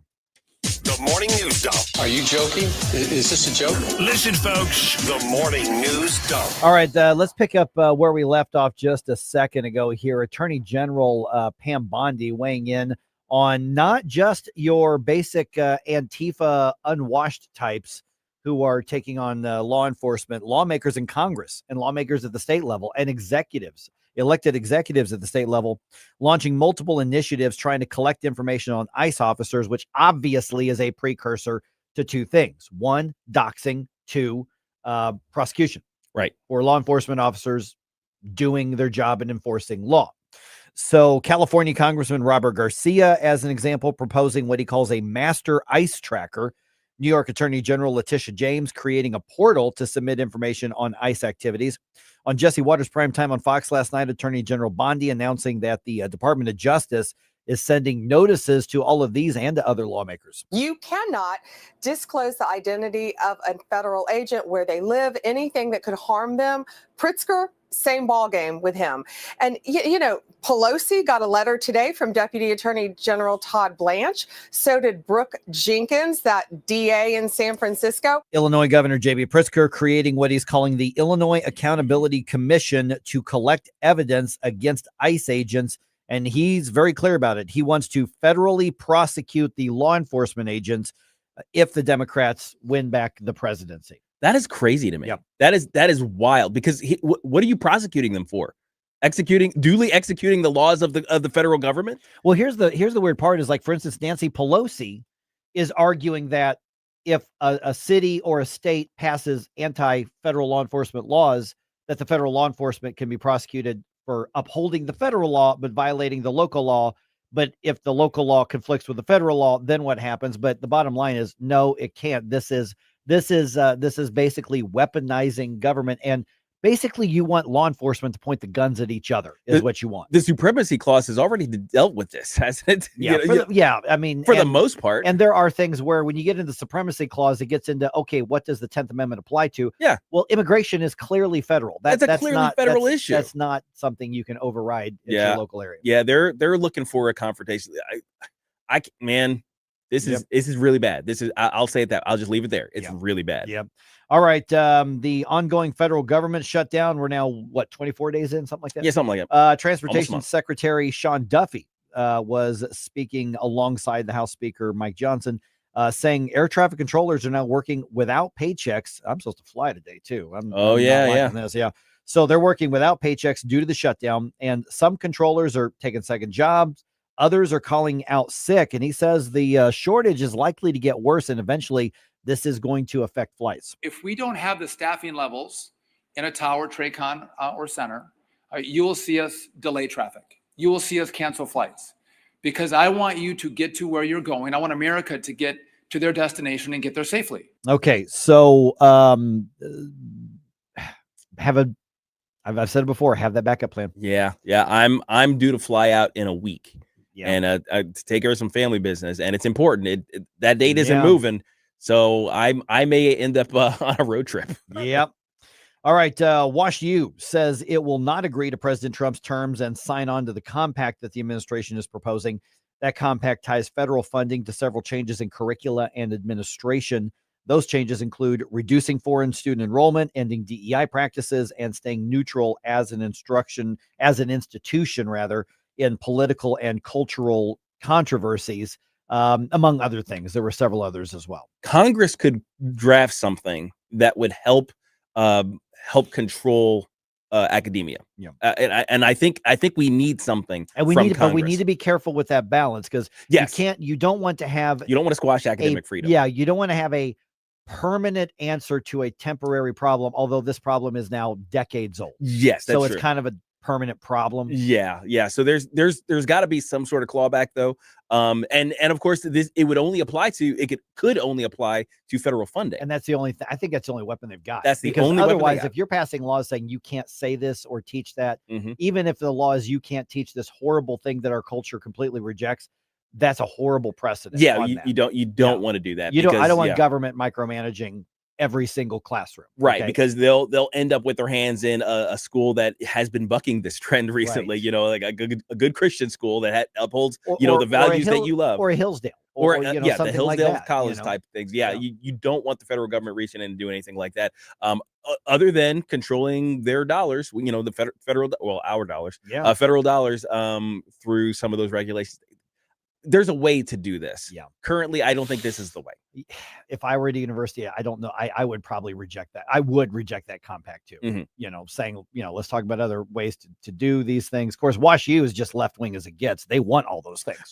Yeah. So we'll see what happens to them. Bad precedent, though. Okay, this is a question of who do you believe? Several states are taking action against the online gaming platform Roblox, which we've talked about here on the program before, Mhm. due to concerns over child safety, which we've talked about here. Officials in these various states are saying the social platform has become a breeding ground for child predators to take advantage of underage players, as well as expose them to explicit content and things like that. Roblox CEO, co-founder David Baszucki was on Fox and Friends, and he says safety is our top priority at Roblox, and they take multiple actions to protect users from bad actors. We filter all texts. We have policies against sharing really personal information. We monitor in real time for critical harms. And we work very closely with law enforcement so that when we do find bad actors, we together get them off the internet. Jerome? Yeah. Your rebuttal, sir. It's amazing that almost every single word in that sentence was wrong. Because if that was the case, why is it that some of the most disgusting and disturbing online communities of child exploiters and abusers specifically use your platform as a way to recruit new members and to get more people's information so that they can blackmail and harass them and do all sorts of bad things? There have been actual groups of individual sort of vigilante people, some of which have connections to law enforcement, some don't.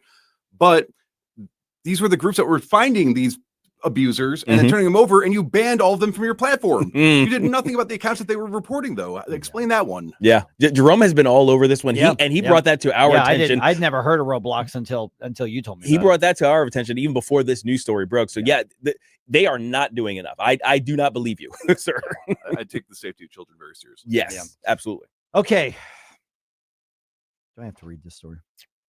I think in the interest of news, because it's sports news time, so you have to say something about it. I don't want to, though. Yeah, but it's your job. Fine. The Blues gave up 4 goals in the first period. 3 of those in the opening minutes. I was watching. And ended up losing to the Mammoth. Final score 7-4 at Enterprise last night. The Blues are now 3-3-1 on the season. Next up is a road game in Detroit. They will play the Red Wings on Saturday evening. Also, World Series starts tonight. Janet Phifer and the entire Blue Jays fan base will be cheering for her Blue Jays as they host the Dodgers in Game 1. That is a 7 p.m. first pitch. Game is on Fox, so you can watch it on Channel 2. This is one of those years, I think, that truly the playoff system worked the way it's supposed to. This is the 2 best teams in baseball. 2 best teams in meeting baseball in the right World now. Series. Yeah, I always love a good upset. Loved it when the Rangers won, a few years ago. Makes good stories, right? Great stories, but the Blue Jays, the Dodgers, these are the best teams in baseball.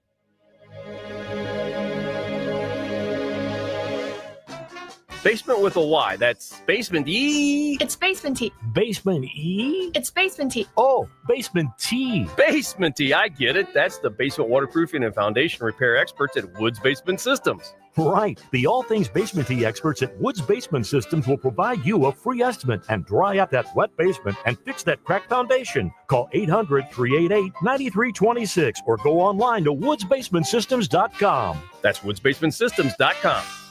Hi, Mark Harder here. We all know that the hardest part of staying healthy is dragging yourself to the gym. I felt the same way, but I knew I needed to find a routine I could actually stick to. I recently discovered Alloy Personal Training, and I have been blown away by their approach. At Alloy, each session is different. They never have more than 6 people in a class, which allows me to get the attention I need. Right now, Alloy is giving away free 14-day trials with 2 locations in Baldwin and 1 in Wildwood. Visit alloypersonaltraining.com. Hope to see you in my next session. Hey, folks, the Clayton Sleep Institute and my friend Dr. Ojal back supporting free common sense conservative radio. ClaytonSleep.com, treating the full range of adult and pediatric sleep disorders from sleep apnea to insomnia, restless leg syndrome, periodic limb movement, and narcolepsy. What an awesome place. New comfy setting for the sleep lab. ClaytonSleep.com, 314-645-5855. Better sleep, better life. KLGY HD3 Clayton, K270BW Bellefonte, KNBS Bowling Green. This is News Talk STL at 1019, 94.1, and always streaming at NewsTalkSTL.com. Breaking news this hour from Town Hall. I'm Rich Thomason. As the government shutdown drags on, it's now in its 24th day, Transportation Secretary Sean Duffy worries about the strain it's putting on the air traffic control system and the possibility the system could be strained to the breaking point. Reiterate, we are all about safety, and we will make sure we work every day on that part of our job. But again, I can't guarantee you that your flight's going to be on time. I can't guarantee you that your flight's not going to be canceled. It's going to depend on our air traffic controllers coming in to work every single day. In the Senate, a Republican proposal to guarantee payment of essential government workers and the troops for the duration of the shutdown has been blocked by Democrats. They've also repeatedly blocked a GOP bill to end the shutdown and start budget talks. President Trump is holding off on a federal law enforcement surge to San Francisco after speaking with the mayor and tech leaders. Mr. Trump says they asked him, could you do away with the surge and let's see how it works? And we'll do that. If we need to, we'll do it. But it's possible that we won't need to, and we will be focusing on other places like Chicago. The president is upbeat about next week's trip to Asia and a meeting with Chinese President Xi. Former National Security Advisor Robert O'Brien shares the president's optimism. The trade situation's going to get worked out with India. They're tough negotiators, but that's going to get worked out. And I think the India-U.S. relationship is going to help contain China. And so I think that Xi Jinping is going to realize that he maybe overplay his hand and try and get a deal with the president of the United States. O'Brien speaking with the Salem Radio Network. President Trump has ended trade talks with Canada after the Canadians produced an anti-tariff TV ad that Mr. Trump says is misleading. On Wall Street this morning, the Dow futures 79 points higher. NASDAQ futures up 120 points. More on these stories, townhall.com.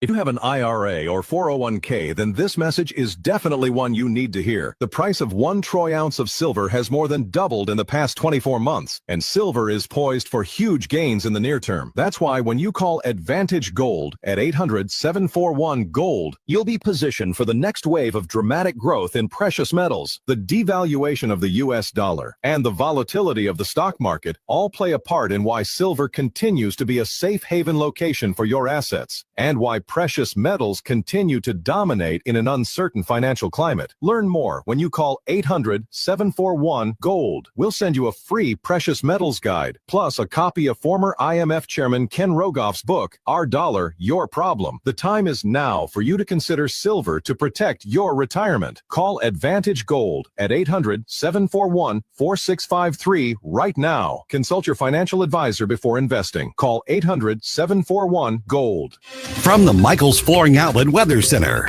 Meteorologist Chance Scotch with your first alert forecast this morning. Temperatures into the upper 30s and lower 40s across much of the region. Seeing some patchy frost, but that'll give way by the mid-morning hours. Temperatures going to be rising back towards the lower 60s, seeing some spot shower chances later on this afternoon and evening. That'll continue into Saturday. Temperatures back towards the lower 60s. By Sunday, scattered chances of showers, so a little bit more widespread as we get towards the afternoon hours, close to 60 degrees. In the first alert for Weather Center, I'm meteorologist Chance Scotch. This hour of News Talk STL is brought to you by Rodney and Jen Wallner and the entire Wallner home selling team at Berkshire Hathaway. Call them today at 314-810-SOLD. 314-810-SOLD. Columbo here for my friends at Bluff City Outdoors in Alton. The knowledgeable staff at Bluff City has served the St. Louis outdoor community for decades, and they can take care of all your bow hunting needs, all your trapping needs, all your fishing needs, and more. Plus, while you're there, you can schedule a trip with a local fishing guide and shoot in their archery range.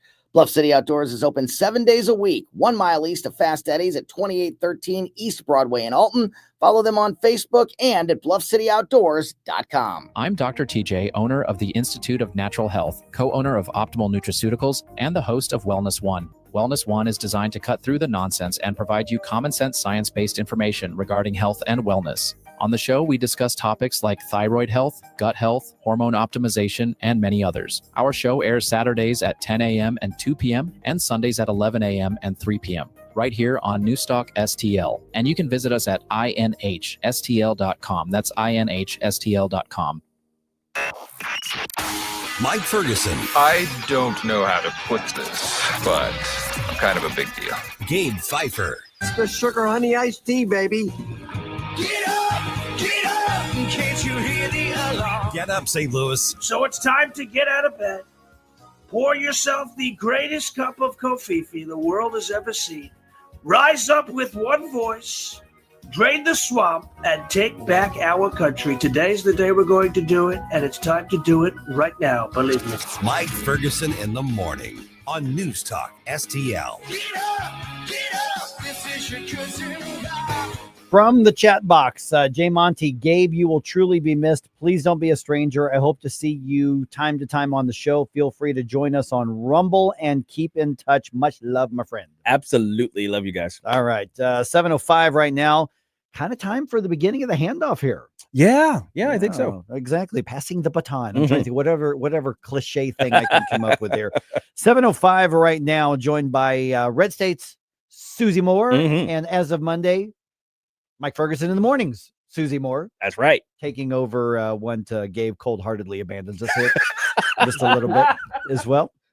Just saying. All right. Joins us right now. Just going out for some milk, guys. I will say, I think the Kofifi dance game is going to step up, though. Oh, well, yeah. I am going to say you're definitely getting an upgrade on the Kofifi dance with Susie. Yes, right, Susie. absolutely. Yeah. Oh, I want to go through some of the news here, but then let's chat about where we're going from this on the show here. We were just talking about this. I wanted to follow up and get your thoughts on this. Jamie Pritzker goes on Fox News last night, doubles down on the Nazi references. Doubling down. And then, of course, you've got these Democratic lawmakers from members of Congress to Letitia James and trying to use their positions in government to create portals and databases. And we're collecting information so we can prosecute the law enforcement officers. But then you've got, like I said, J.B. Pritzker literally being challenged on the Nazi reference, which he's been done before. And he doubles, triples, quadruples down and saying, well, yeah, as a historical reference, here's why it's like 1930s Germany, and that sort of thing. We would say on our side, it's like you're not learning the lessons from the violence, but I'm starting to think, no, they get the lessons on the violence. They just have a very different take on it than us. What's your take? I think you're right in the latter assumption. I don't think it's by mistake. I don't think it's naivety. I think they're like a dog with a bone. They don't want to let it go because they think in the long run, if they keep pushing and pushing, there's going to be some strong repercussions and reaction from the Trump administration and from law enforcement, and that gives them what they want. If there's let's just say there's an overreaction. I'm not saying that there will be, but if there is, or one that could be spun as an overreaction from the government, then they get to, claim victim status. They get to have a George Floyd summer or something if someone gets killed. So I think this is a very cynical ploy on their part. Hey, Susie, Gabe here. I'm really curious about what happens if and when, because what I want to happen is the lawmakers, the people in charge who are doing these things end up in prison. That's, ultimately, I would like that. But at the very least, I want the FBI to raid their homes, and I want them to be let off someplace in handcuffs because, the AG's office kind of calls for it. And we've already seen a warning being issued by them to these states who are doing these things. But that would be, I think, the one thing that would make sense to happen. But as you mentioned, that may be what they're looking for. What do you think happens in that scenario? Well, you're going to have obviously a court battle over it, and you're going to have all kinds of spin in the media. There are probably situations where they are coming close to the line, if not over it. And if there is a justified legal point to say, hey, this person is breaking the law and they're going to be prosecuted, then I think go for it. I'm on the fence about the optics because while there would have been, absolutely the raids and the handcuffs the other way, we saw it. I almost am hoping, and the Trump administration has actually done a very nice job of threading this needle, I think, with all the legal ramifications, both on the criminal and the civil side. They've been pushing the envelope, but they've been using the courts. And I think in the long run, that's going to pay off for them.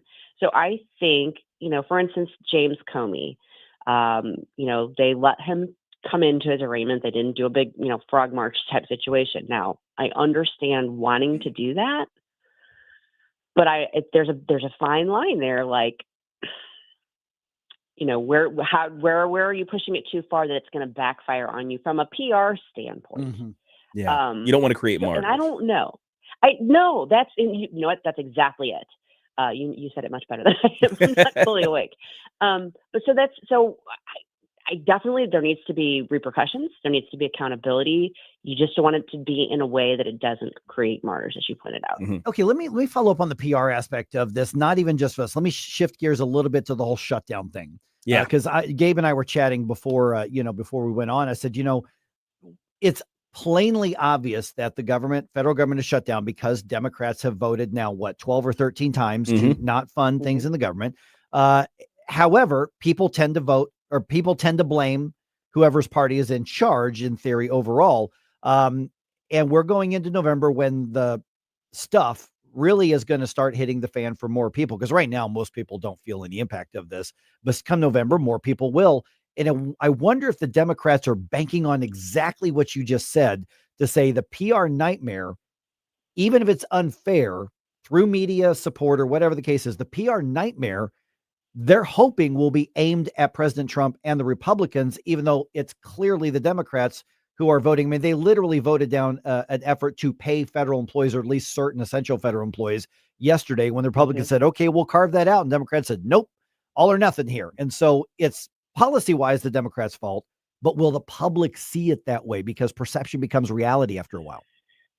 Well, that's a good question. I think if it were just starting now, that might be more of an issue. It's been going on now for 24 days. The entire time, it's been pointed out over and over and over again. Look, the House voted on this over a month ago. The House did their job.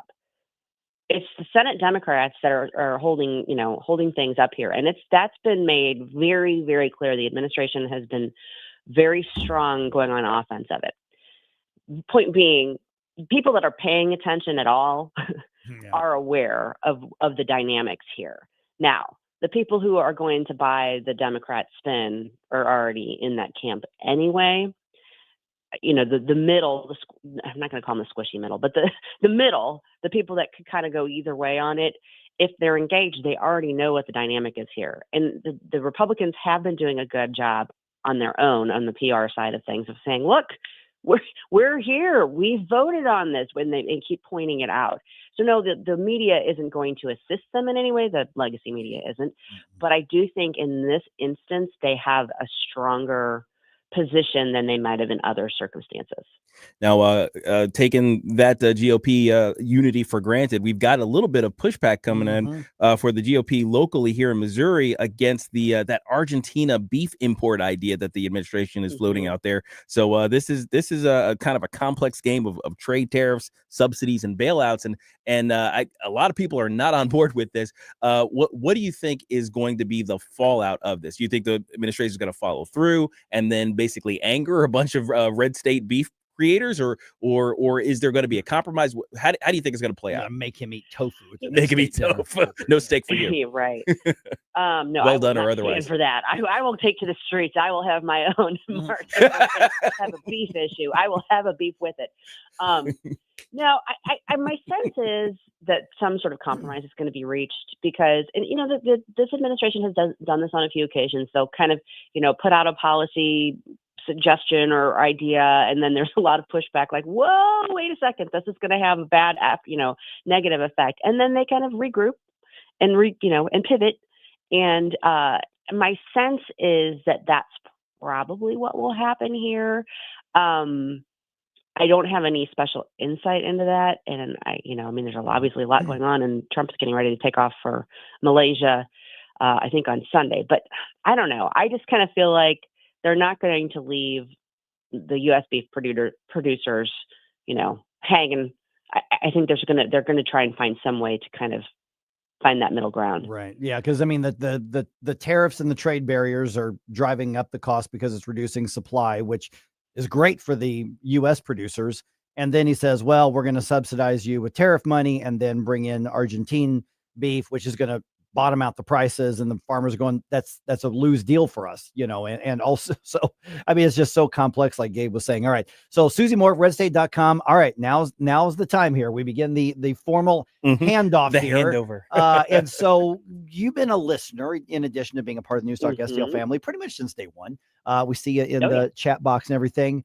What you're going to bring is a whole different set of things than what Gabe has. So the show necessarily becomes a different show on Monday, but kind of assess what Gabe's brought to St. Louis. Oh my gosh. Yeah. I don't even know how, to encapsulate it. I mean, when I first started listening to Gabe on the radio, I was just enthralled because he's got this incredible way of distilling things down to, with his brilliance. And he takes something that's complex and distills it down to something very digestible for anyone. Got a great way of doing that. An incredible laugh, an incredible energy, an incredible spirit. You're making me blush, Susie. Well, good. You should. No, I mean, which is hard to see. It's hard to see. I mean, it's a complexion thing. Yeah. You approach it all with this attitude that's a very, and it appeals very much to me because I know if you're faith-based, it's a loving attitude, but it's a firm attitude. And I just feel like you bring so much to the discussion that goes beyond just, talking points or throwing red meat or that sort of thing. And I hope to do that in my own way, but I know that I can never be Gabe, and I'm not going to try to be Gabe. I am not a rocket scientist. I am not a rocket surgeon. But I'm going to try, and I'm sure it'll take me a little time to kind of grow into it and figure out my own voice and role, even though I've been on a lot, but I am really looking forward to the opportunity. But I am definitely going to miss listening to Gabe. Now, I'll say this, because I've had the opportunity to work with Susie, both actually from the host position, and she was my co-host too. I was her co-host, and she's the host. So we've been in both positions with each other in the room, and we've had such great conversations. And she brings a new perspective that I think a lot of listeners are going to benefit from as well. So I think the show's on its way to different, but I dare say better. Susie, we'll talk to you. We'll see you on Monday. Yeah, I really enjoyed sleeping until 6:30. Those days are over. It's done. All right. Thanks, Susie. Bye, guys. Have a great day.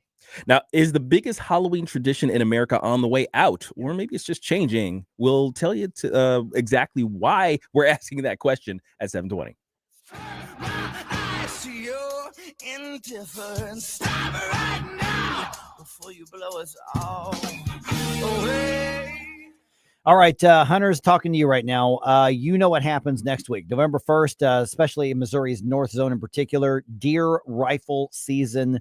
Well, that starts November 15th, but November 1st, duck season starts up. November 15th, deer rifle season starts rolling into Missouri. The question is, are you ready? Probably a lot of you probably are pretty ready, but listen, you got to get those last minute things. You need to stock up on some things. You need to go see my friends at Whistle Pig Outdoors in Troy. Mike Ferguson here for Whistle Pig Outdoors. The website's very easy, whistlepigoutdoors.com. You can order online. I'm telling you, go up there and check it out, man. If you're in the 94.1 area, especially, just go into Troy. Whistle Pig Outdoors right there on the main drag. They've got everything that you're going to need. Stock up on your premium ammo. They've got Migra, they've got Apex, they've got Fiocchi, you name it, they've got it. Decoys, especially you duck hunters, man. These are waterfowl hunting specialists here. They live it, and they have field tested pretty much everything in that store. Upgrade your decoy spread, Avian X, SX, GHG, they got it all. And of course, waders, you're going to be in great shape because they only carry high quality material right there as well. So big game clothing, deer stands, blinds, scents, you name it, they've got it. From waterfowl to whitetail, they like to say, Whistle Pig Outdoors has got you covered on North Main in Troy. Or you can go online, check it out, whistlepigoutdoors.com, and the store is just fun. This is a family-run business, and they know what they're talking about. They'll get you to a great season.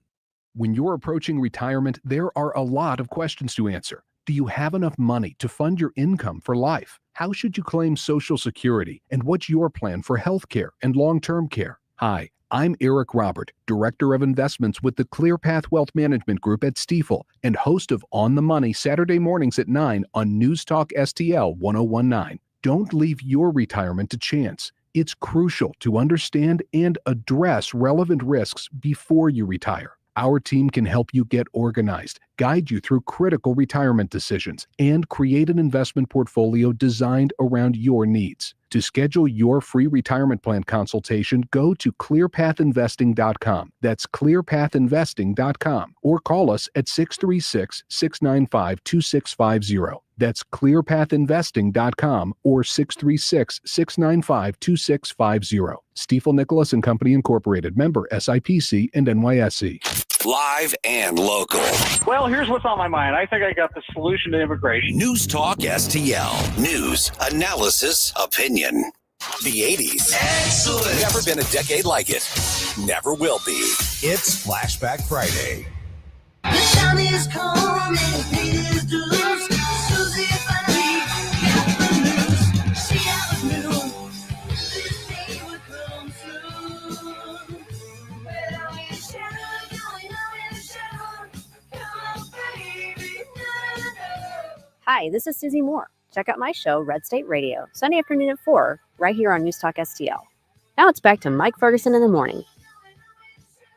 Being that it is a very special Friday, I have a very special Friday message from my good friend, Gabe Phifer. Gabe, Tim here to tell you, man, what a long, strange trip it has been, my friend. I want to wish my favorite Rocket Man Godspeed in all his future endeavors and adventures. Okay, enough of the silly musical references, but it is that Music Friday thing you guys do anyway, right? Gabe, hey, in all seriousness, I have thoroughly enjoyed all of the many, many countless conversations we have had over these many, many years, talking politics and public policy and spirituality and theology and religion and arts and culture and movies and everything else under the sun, moon, and stars. Gabe, I want to wish you all the best in all your future pursuits. Don't be a stranger. And maybe now that you get to sleep in every so often, maybe, just maybe, we will be blessed with a special appearance by you on the Tim Jones and Chris Arp Show. Gabe, all the best to you. Know that you are loved by so many here, far, and everywhere in between. Don't be a stranger, my friend. See you again soon. Nice. Yeah. All right. Yeah.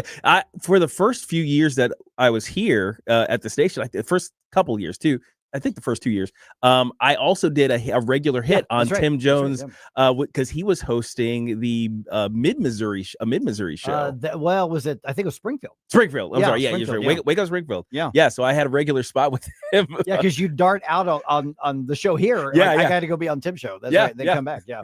Oh my goodness. By the way, great choice. Whoever sent in that that's some old school Motley Crue. On with the show. Absolutely. Yep, absolutely is. All right, Halloween season. Halloween's 1 week from today. Yeah, really, man. Snuck up on you. Now with all the parties coming up and everything, you don't want to offend anybody with your costume. Right? Oh, gosh. I'm sorry. Okay, there's a new place to buy your costumes in town here, so they actually bought a little bit of advertising. So let me make room for you. Oh, okay. Welcome to Woke World Halloween Superstore. Oh, I thought this was a Spirit Halloween. Yeah, we make it look that way. Yeah, I want to get a ghost costume. That does disrespect the dead. All right, never mind. What about a werewolf? Kind of offensive to people with abnormal hair growth. Evil clown? Think of the people with mental issues. A Mario brother. Ethnic stereotype much? Skeleton? Eating disorders? Forget it, I'll just wear a white t-shirt. Maybe just go with black. It incorporates all the colors. Oh, brother. Hey, thanks for coming to Woke World. it would have been great if they just topped it off on, did you just assume my gender? That's right. Oh, brother. Oh, my goodness. Yeah. All right. So I found this interesting. Like, apparently on social media here, there's this discussion now, is trick-or-treating on the way out? Yeah. Is this basically has its run? I mean, this is the biggest tradition for Halloween for all of us since Halloween became what it is. I mean, that and the Well, I won't go there. the costumes that so many they've developed less and less fabric on these particular yes. costumes. Yes, that one. Yeah, that tradition has grown up alongside us. Yeah. So, but what's interesting is they're saying apparently that trunk or treating is surging in popularity and trick or treating is waning. Yeah. I've seen this for sure. In particular, just as a a grown up who owns a house in a neighborhood that should have kids passing through it on a regular basis during the Halloween season, I've seen a massive decline in kids actually bothering to go out in costume and ask for candy. So I think the last time I had enough to basically warrant the purchase of a bag of candy was had to be. It was pre-COVID for sure. Wow. Like 10 years ago. 10 years ago, I think was the last time I actually, it was worth it to buy a full bag of those mini candies. So Rebecca says, I think trick-or-treating and Halloween have run its course. I think Halloween has become a grown-up thing. Yeah. I don't know that kids care about it as much. No. Do you think it might be because they get candy year round?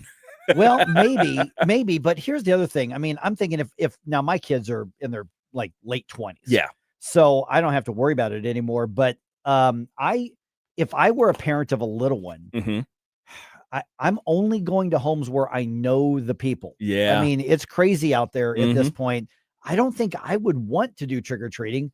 And I don't, honestly, the last time I sat on the porch and distributed candy, I hated it. I mean, it's like not that I hate kids, but I hated kids by the end of that night. Well, for a little while.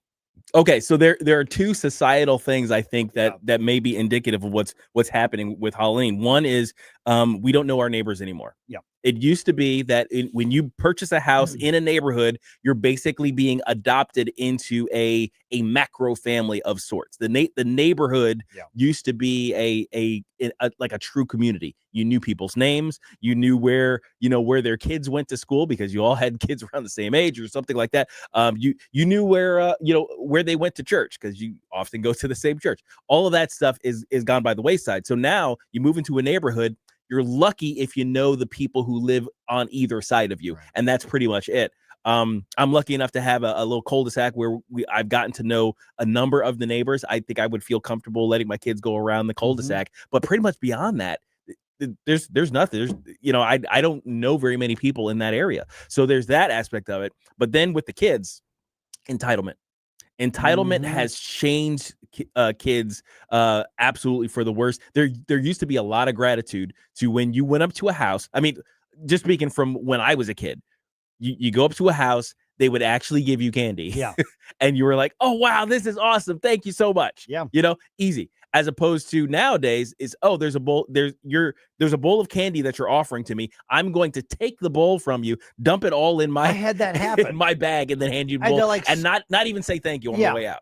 That's why the end of that, it was a few years ago. I'm out on the porch and I'm like, I should have had my vasectomy years and years before I actually had it. I mean, I'm like, these kids are terrible. But the trunk or treat thing, in all seriousness, and what's this? I'm getting called in the boss's office. Okay. Anyway, the trunk or treat thing seems like a much more controlled environment. So we're sanitizing and sterilizing even more of our society. But is that just the way that it's going to be? I think the trunk or treat thing may be a way to basically bring into the same geographical area the family that you have beyond your neighborhood, essentially, because we make our connections now outside of neighborhoods, outside of local communities, and they kind of come from all over. So now if we pick the same spot to go to, it's like, hey, why don't we do a trunk or treat? It's like, okay, well, it's all people I know. It's all, or your church does it, or the church or the does local charity does it. Yeah. The school next door to our church did a little trunk or treat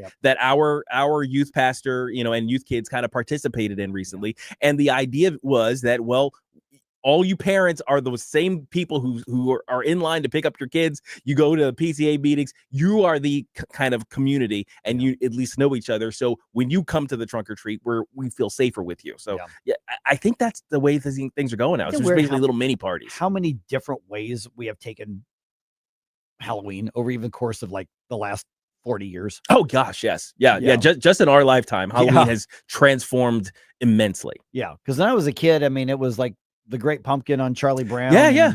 it was pretty innocent, pretty simple, but man, now it's You go out wearing your Luke Skywalker costume and an empty pillowcase. You get as much candy as you possibly can from neighbors who because they're the parents of your friends who you go to school with. You go back home, your parents steal all the good candy, and then you do what you can to get your sugar high before it's time for bed. And the dentist rejoice a few weeks later. Exactly.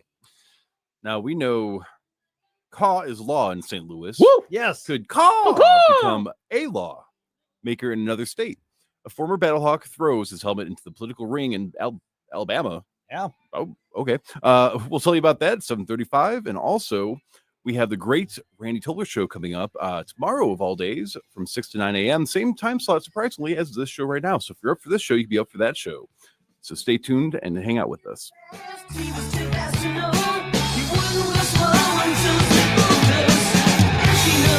From the Michaels Flooring Outlet Weather Center. Meteorologist Chance Gotch with your first alert forecast this morning. Temperatures into the upper 30s and lower 40s across much of the region. Seeing some patchy frost, but that'll give way by the mid-morning hours. Temperatures going to be rising back towards the lower 60s, seeing some spot shower chances later on this afternoon and evening.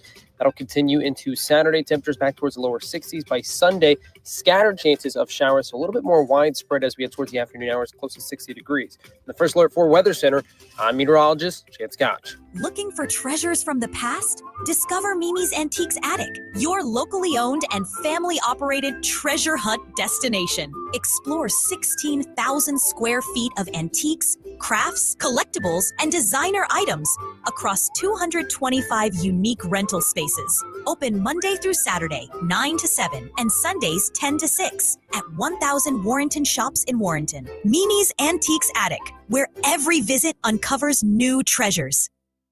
Larry Connor's commentary, brought to you by Vincent's Jewelers, offering a wide selection of jewelry, including lab-grown diamonds, affordable earrings, bracelets, necklaces, and rings, up to 75% off their natural counterparts. Visit VincentsJewelers.com. This is Larry Connor's commentary on News Talk STL. There is no federal law on sports betting. That's left to the states. Currently, it's legal to bet on sports in 38 states and D.C. Rules do vary on ages and exactly how you bet. Currently, 11 states still have no legalized sports betting. Of course, that does not mean betting is not happening. It's just underground. And if you're legally betting, you assume the game is legit, not rigged against you. Well, yesterday, FBI Director Patel burst that bubble. The FBI arresting almost 36 current or former NBA coaches and players across 11 states. More could be arrested, accused of not only rigging sports games or bets, but also poker games. There were two separate investigations, Operation Zen Diagram, aimed at professional sports, and then another focusing on college sports, nothing but bet. The FBI says all of this was under control of the mafia. Well, keep in mind, those arrested are just charged, but you can expect some of them to know if they're going to need to make a deal to stay out of major prison time, they might need to give up some names. If so, the major threat for these suspects, not the FBI, but the Cosa Nostra. Sleep with one eye open. Get more Larry Connors on Larry Connors USA. Tonight at 6 on News Talk STL. I want to tell you more about Wellington Environmental's dustless blasting services. Wellington can blast paint, grease, graffiti, even stripes off parking lots. Truly amazing and powerful. But can Wellington blast something more sensitive? Yes, Wellington can use dry ice to blast soot and odors off smoke-damaged surfaces right after a fire. Currently, Wellington uses dry ice to clean mold off wood inside a home. Why? Well, dry ice immediately disappears, turns into a vapor. That means no mess to clean up, no damaged surfaces. You need to check with Wellington, always researching and practicing with new, better, faster, safer equipment and products for you. And it's very easy to schedule an estimator for your next project. Call Cindy, 314-644-4930, 644-4930. Be well with Wellington. Hey, it's Susie Moore. If new flooring makes you think hassle, think again, because Michaels Flooring is changing the game. For over 30 years, Michaels has been locally owned and trusted for quality, variety, and amazing service. Whether it's carpet, hardwood, laminate, luxury vinyl, or ceramic tile, their expert team makes installing new floors exciting, not stressful. That's why customers keep coming back. Visit Michael's Flooring at St. Peter's, Starting Prairie, Creve Coeur, or online at igotfloored.com. That's igotfloored.com. No big old corporate lib AM station telling us what to say here. Conservative talk for St. Louis. This is News Talk STL at 1019, 94.1, and always streaming at newstalkstl.com. The 80s. Never been a decade like it. Never will be. It's Flashback Friday. I try to laugh about it, cover it all up with lies. I try to laugh about it, hiding the tears in my eyes. Boys, don't cry. Boys, don't cry. Larry Connors here. I begin my morning every day with the Mike Ferguson Morning Show while I'm doing my 10-mile run. Catch my program at 6. Now, back to Mike.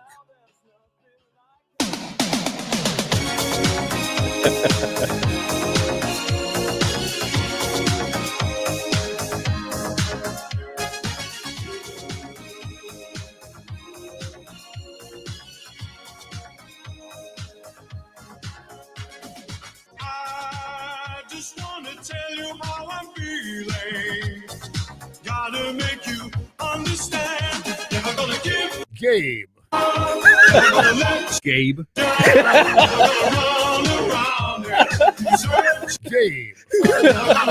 Gabe. Never gonna say goodbye. Never gonna tell a lie. Gabe. You guys are wild. Wild for that. I love it. I love it.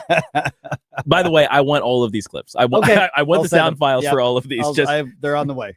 Go into my nostalgia file on my computer. That's really awesome. That's funny. And the song coming in, the bump song coming in. Yeah. Boys Don't Cry. Janet was saying, "Are you gonna cry tomorrow?" And I'm like, why would I cry? I'm not Just a disappearing. stupid radio show. It's only 4 years of my life. That's right. Oh, No, yep. man. It's all good. I love it. I love it. Okay, so Righty Right says, Gabe brings an aura of hearty laughter and fun combined with deep thoughts and unique perspective. Gonna miss you, Rocket Man. Best of luck with your future endeavors. Thank you, sir.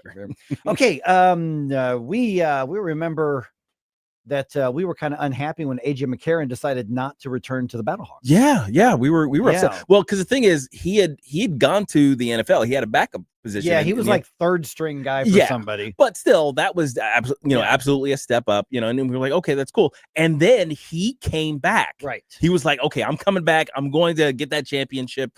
We had that kind of heartbreaking end to what turned out to be a pretty decent season, though. Yeah. And then of course, he got let go. He got let go after that. And so we thought we had seen the last of him. I mean, and he's he was a hometown boy kind of thing. Like there was a lot of love for AJ in St. Louis. Well, so yeah. One of the things that we those of us who are older sports fans will remember his time at the University of Alabama. Mhm. I mean, when Alabama was, they're still one of the top teams. They're top 10 now, but they were, just the one or two dominant forces in college football for decades, forever. And he won the Heisman Trophy. Yeah. He was truly, one of the greatest University of Alabama quarterbacks probably of all time out there. Well, AJ McCarron has announced that he won 2 national championships there. Remember that. He has announced that he is running for lieutenant governor of Alabama. Wow. Yeah. Okay. That's an interesting turn. Yeah, he made the announcement on social media yesterday, and he described himself as a political outsider, saying that one of his inspirations for deciding to run for office and get involved is Charlie Kirk. Oh, wow. Yeah. Okay. Yeah. Yep. So he, apparently he's very conservative, apparently. I'm reading the AP story here. It said he cited conservative activist Charlie Kirk, who was assassinated in September, as his inspiration to, quote, get off the sidelines. McCarron, obviously being a Republican, and reminds everybody that he endorsed President Trump in 2016 as well. So McCarron said in a statement, today, Alabama's conservative and cultural values are under attack from every direction. That's why Charlie Kirk's assassination affected so many of us so deeply. And so this is apparently, because I didn't know anything about the Alabama lieutenant governor's race. I didn't even think about that. And so he's going to be in a pretty crowded field. There's a lot of like high level elected officials running for that job. But football in Alabama. Oh man, that could gain him a good 5-6 points. Oh, easy. Easily. I would not be surprised if double digits answered like the exit polls, like, hey, why did you vote for AJ McCarron? Is like, because of what he did for Bama. AJ, that's right. Because it's AJ, basically. Well, and keep in mind, one of their U.S. senators is Tommy Tuberville. Yeah. Who is a former Auburn football coach. Yep, Coach Tuberville. Right. And he's running for governor in Alabama right now. Oh, so my gosh. You could have an Auburn versus Bama rivalry at the top of the state right there. Wow, that would be amazing. Yeah. Governor and lieutenant governor. Right. Both coming out of football. And of course, this is not the first time and it won't be the last time that people from professional sports teams have kind of turned to politics. You know, you got Herschel Walker, who ran for he should not have done that. He shouldn't have done bad. that. Now that was not one of the greater examples. He took there. too many headshots on those tackles, man. But certainly, how about Congressman Burgess? But Congressman Burgess is one of the more successful of the footballers turned. There was the former college football player named Reagan.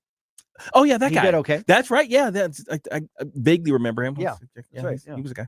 Yeah. So yeah, it's kind of an interesting turn. It's not unusual, but it's always interesting when a major figure from one arena kind of throws their hat into a new one. So good luck, AJ, I suppose. Right. Well, yeah, and I don't know anything about the other candidates. I mean, I don't follow Alabama politics, obviously. Right. But I think it's interesting because, one, there's a connection here since he played for the Battlehawks for 2 years, I guess he was. Well, and he didn't he grow up like there's some hometown connection for him. Didn't he grow up here?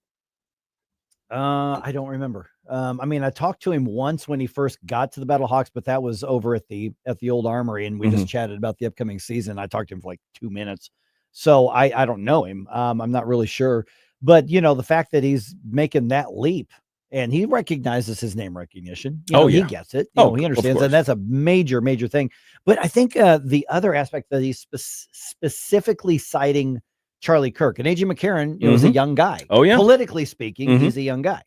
And so, because you wonder, even in the most headline making and headline stopping events like Charlie Kirk's assassination, the skeptic in me and the cultural observer in me say, well, how long is this going to last?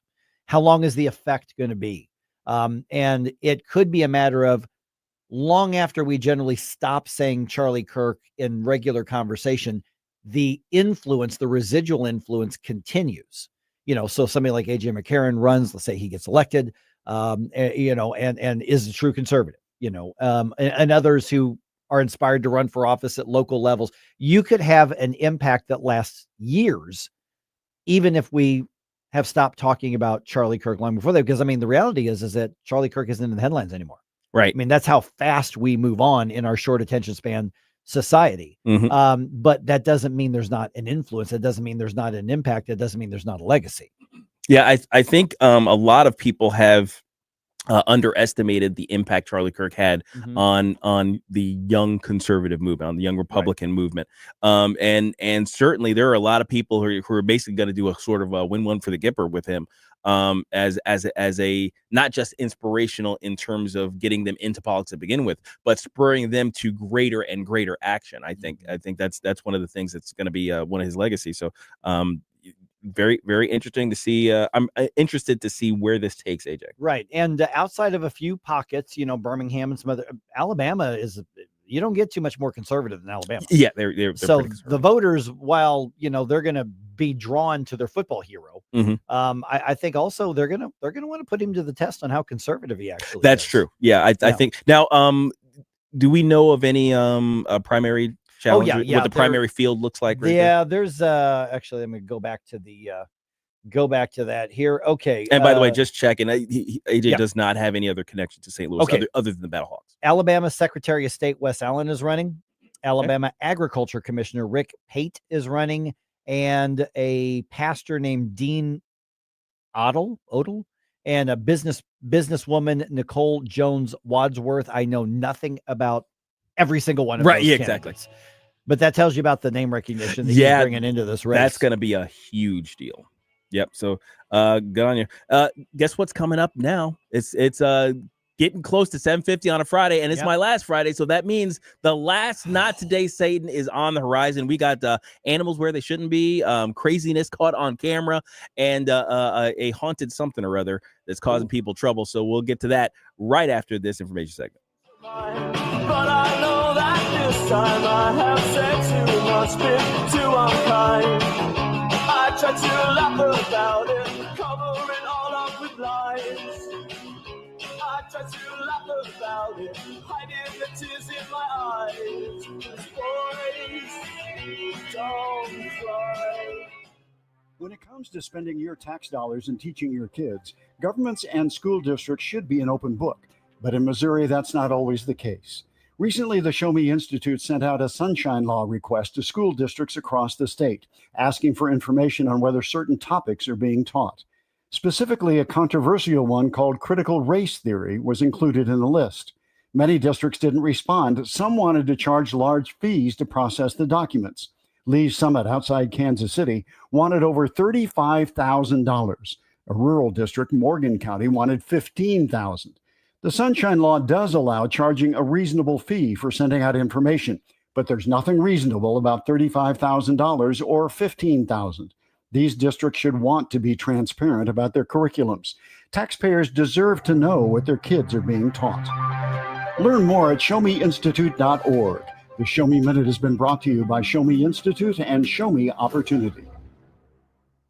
Why are you going to work? It's Sunday. It's a brand new show on News Talk STL. JC's Sunday Showgram. It's our Halloween edition this weekend, and I'm going to have a couple of scary stories that are real, like the time very early on in my career that I was forced to wrestle a bear. And I'll tell you about 3 famous St. Louis people you may have liked, but who were real dicks. All brought to you by the Weber Automotive Group. Sunday morning, 7 to 9. Then podcast each Monday on NewsTalkSTL.com. Hi, Chris Arps here. Join me and the team at Royal Banks of Missouri for their annual Economic Forecast Breakfast. The event takes place on Tuesday, November 18th at the factory in the district of the Chesterfield Valley. You'll hear from their experts and get a better understanding of what to expect from the U.S. economy in 2026 and beyond. Doors open at 7:30 a.m. and the program starts at 8 a.m. Attendance is free, but you do need to reserve a spot. You can RSVP by calling 314-212-1595. That's Royal Banks of Missouri.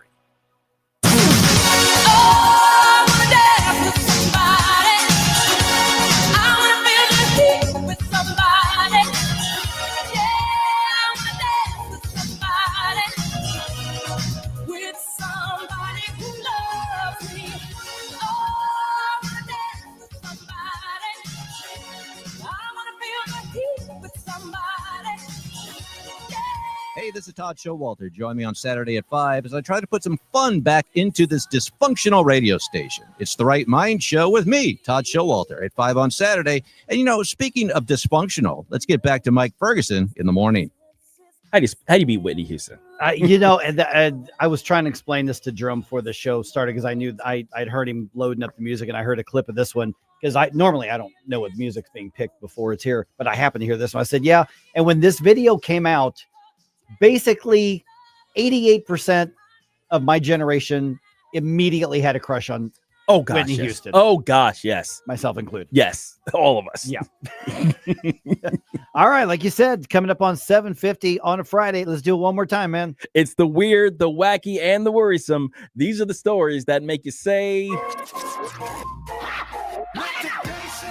I call the devil. Oh, hell no. This can't be happening, man. This ain't happening. Devil. Just somewhere to be sure. Not today, Satan. Not today. Amen. An Australian man called for help while on a road trip because a snake crawled across his foot in the car. Oh. Ooh. Yeah, that's something you don't want to happen there. I had a baby one do that to me once. No, that was bad enough. That was a garter snake. This one's bigger than a baby. Oh, okay, so Tanny Parsons said he was riding in the passenger seat of his own car while a friend drove on the far south coast of New South Wales in Australia when he felt something touch his bare foot. So gross. I could not imagine. Okay. Now, the moment he saw what it was, Parsons yelled out to his friend to stop the car, get the dog, and jump out. So with the car fully evacuated on the side of the road, he contacted VRA Rescue, which dispatched Malcolm Berry and his daughter Sarah to the scene, both trained snake handlers. They were eventually able to remove the 5-foot serpent. Wow. Originally thought to be a brown snake, which are the brown snake, they're aggressive but not particularly harmful. Yeah, but they are venomous. They're venomous to some degree.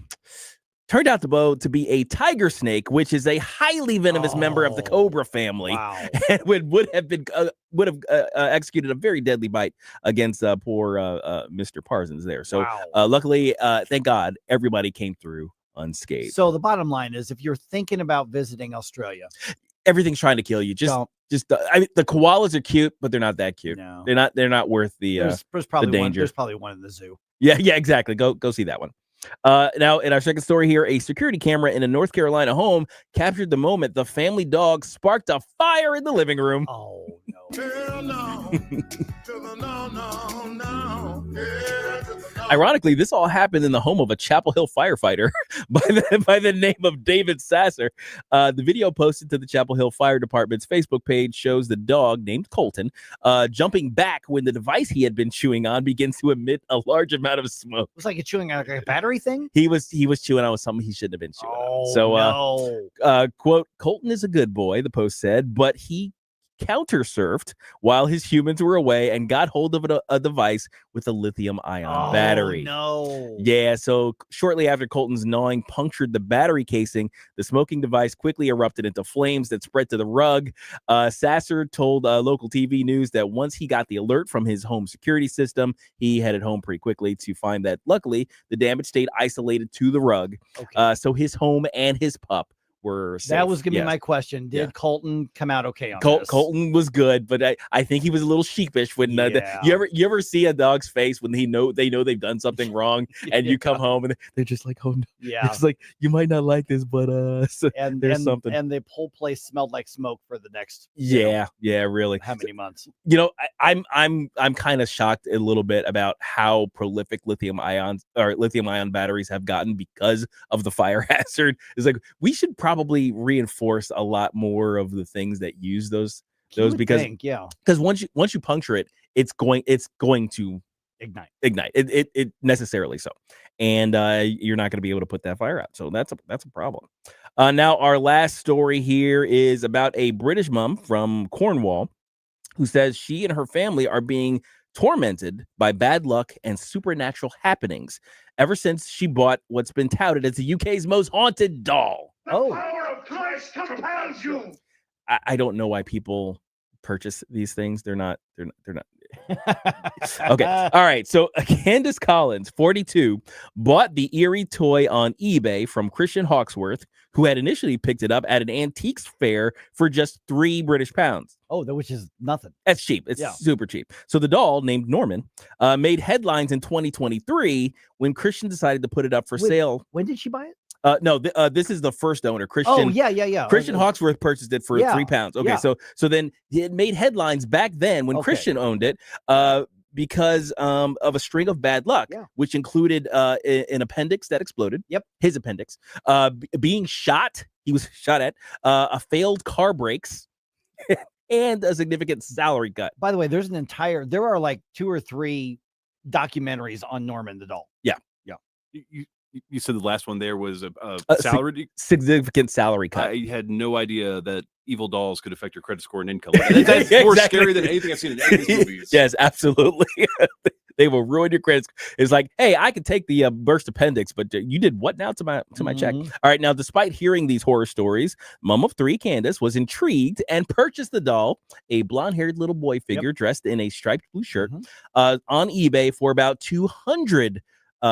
British pounds. So hey, Christian made a little bit of profit. Actually, Christian barely paid for, I think, the damage that the dolls did to his life. Exactly. Candace, a paranormal investigator herself, who hails from Falmouth and collects haunted dolls and other possessed items, hopes to one day open her very own museum of paranormal possession. So that's the first red flag. There is one of those in Las Vegas. The guy from Ghost Hunters, Zach, whatever his name is, he has one there, and he's got some of these famous like so-called haunted dolls in there. I don't know why people get into that. I think that's where Robert the doll is. It's one thing to watch these things in like documentaries and TV shows. It's another to like collect them. Like, I don't understand that.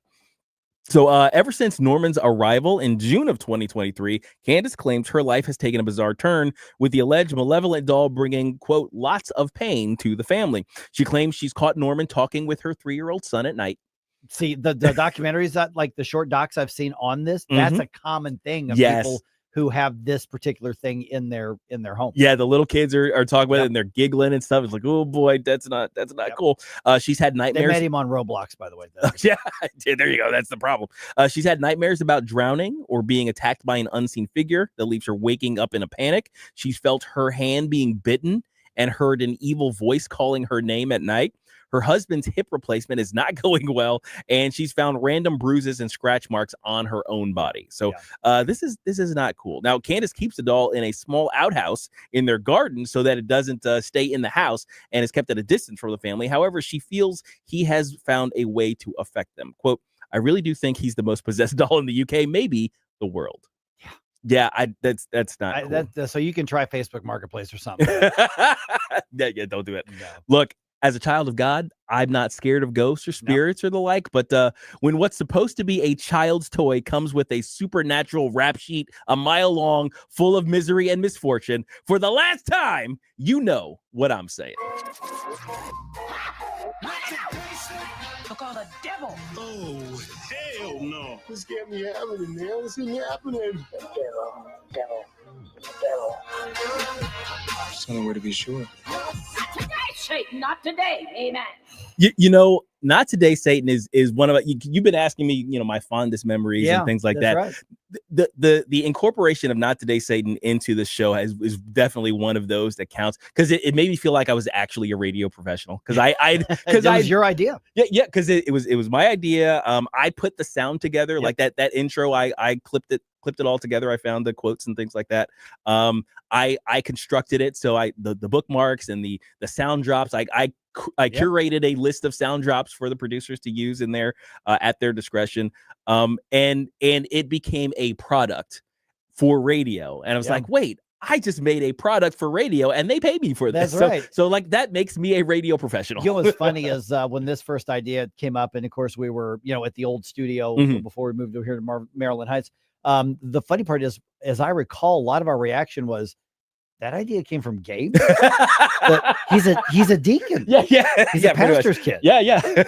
And that's maybe one of the things that makes it work so well. Yeah, because I find all these things to be hilarious. Oh, like I said, as a child of God, I just I'm like, not today, Satan. Yeah, that's right. It's just a thing. And by the way, if you got some stories, Halloween's 1 week from today. Oh yeah, that's right. You got some good ghost stories or something? Hey, email them, send them to us. It's spooky season. Yeah, exactly. I'll tell the one series of things that I've seen. But we'll have to do it in another venue, because that was the last Not Today, Satan. That was it. So sorry, guys. Maybe Halloween. There we go. Yeah.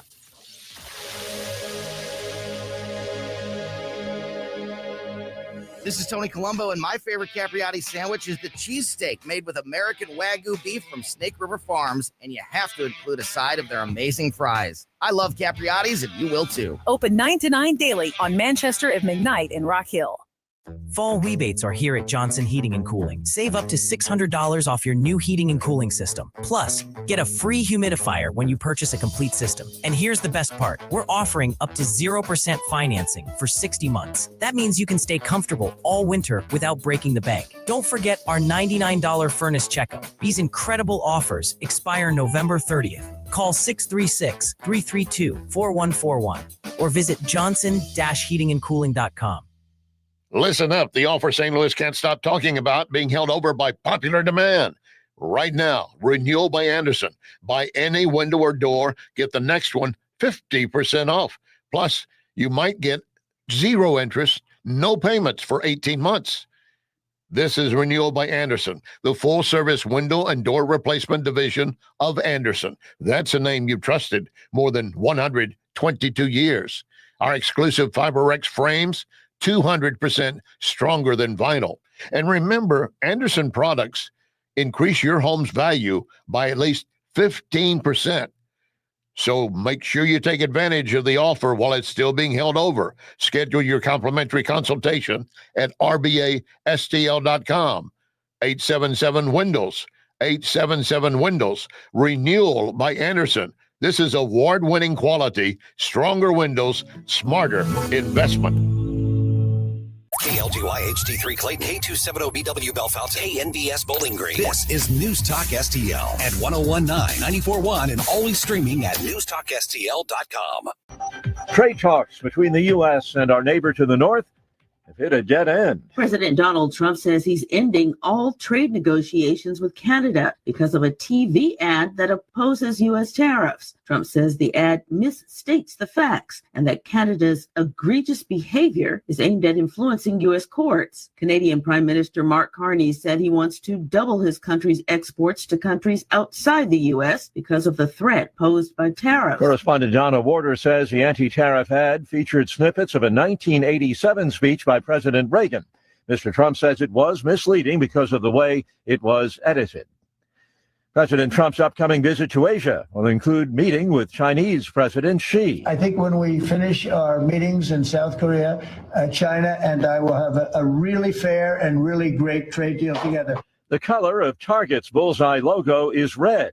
Unfortunately, for the discount retailer, there's too much red on its balance sheet. And for employees, that means pink, as in pink slips. A company spokesperson says about 1,000 employees are expected to receive layoff notices next week. Target plans to eliminate another 800 vacant jobs.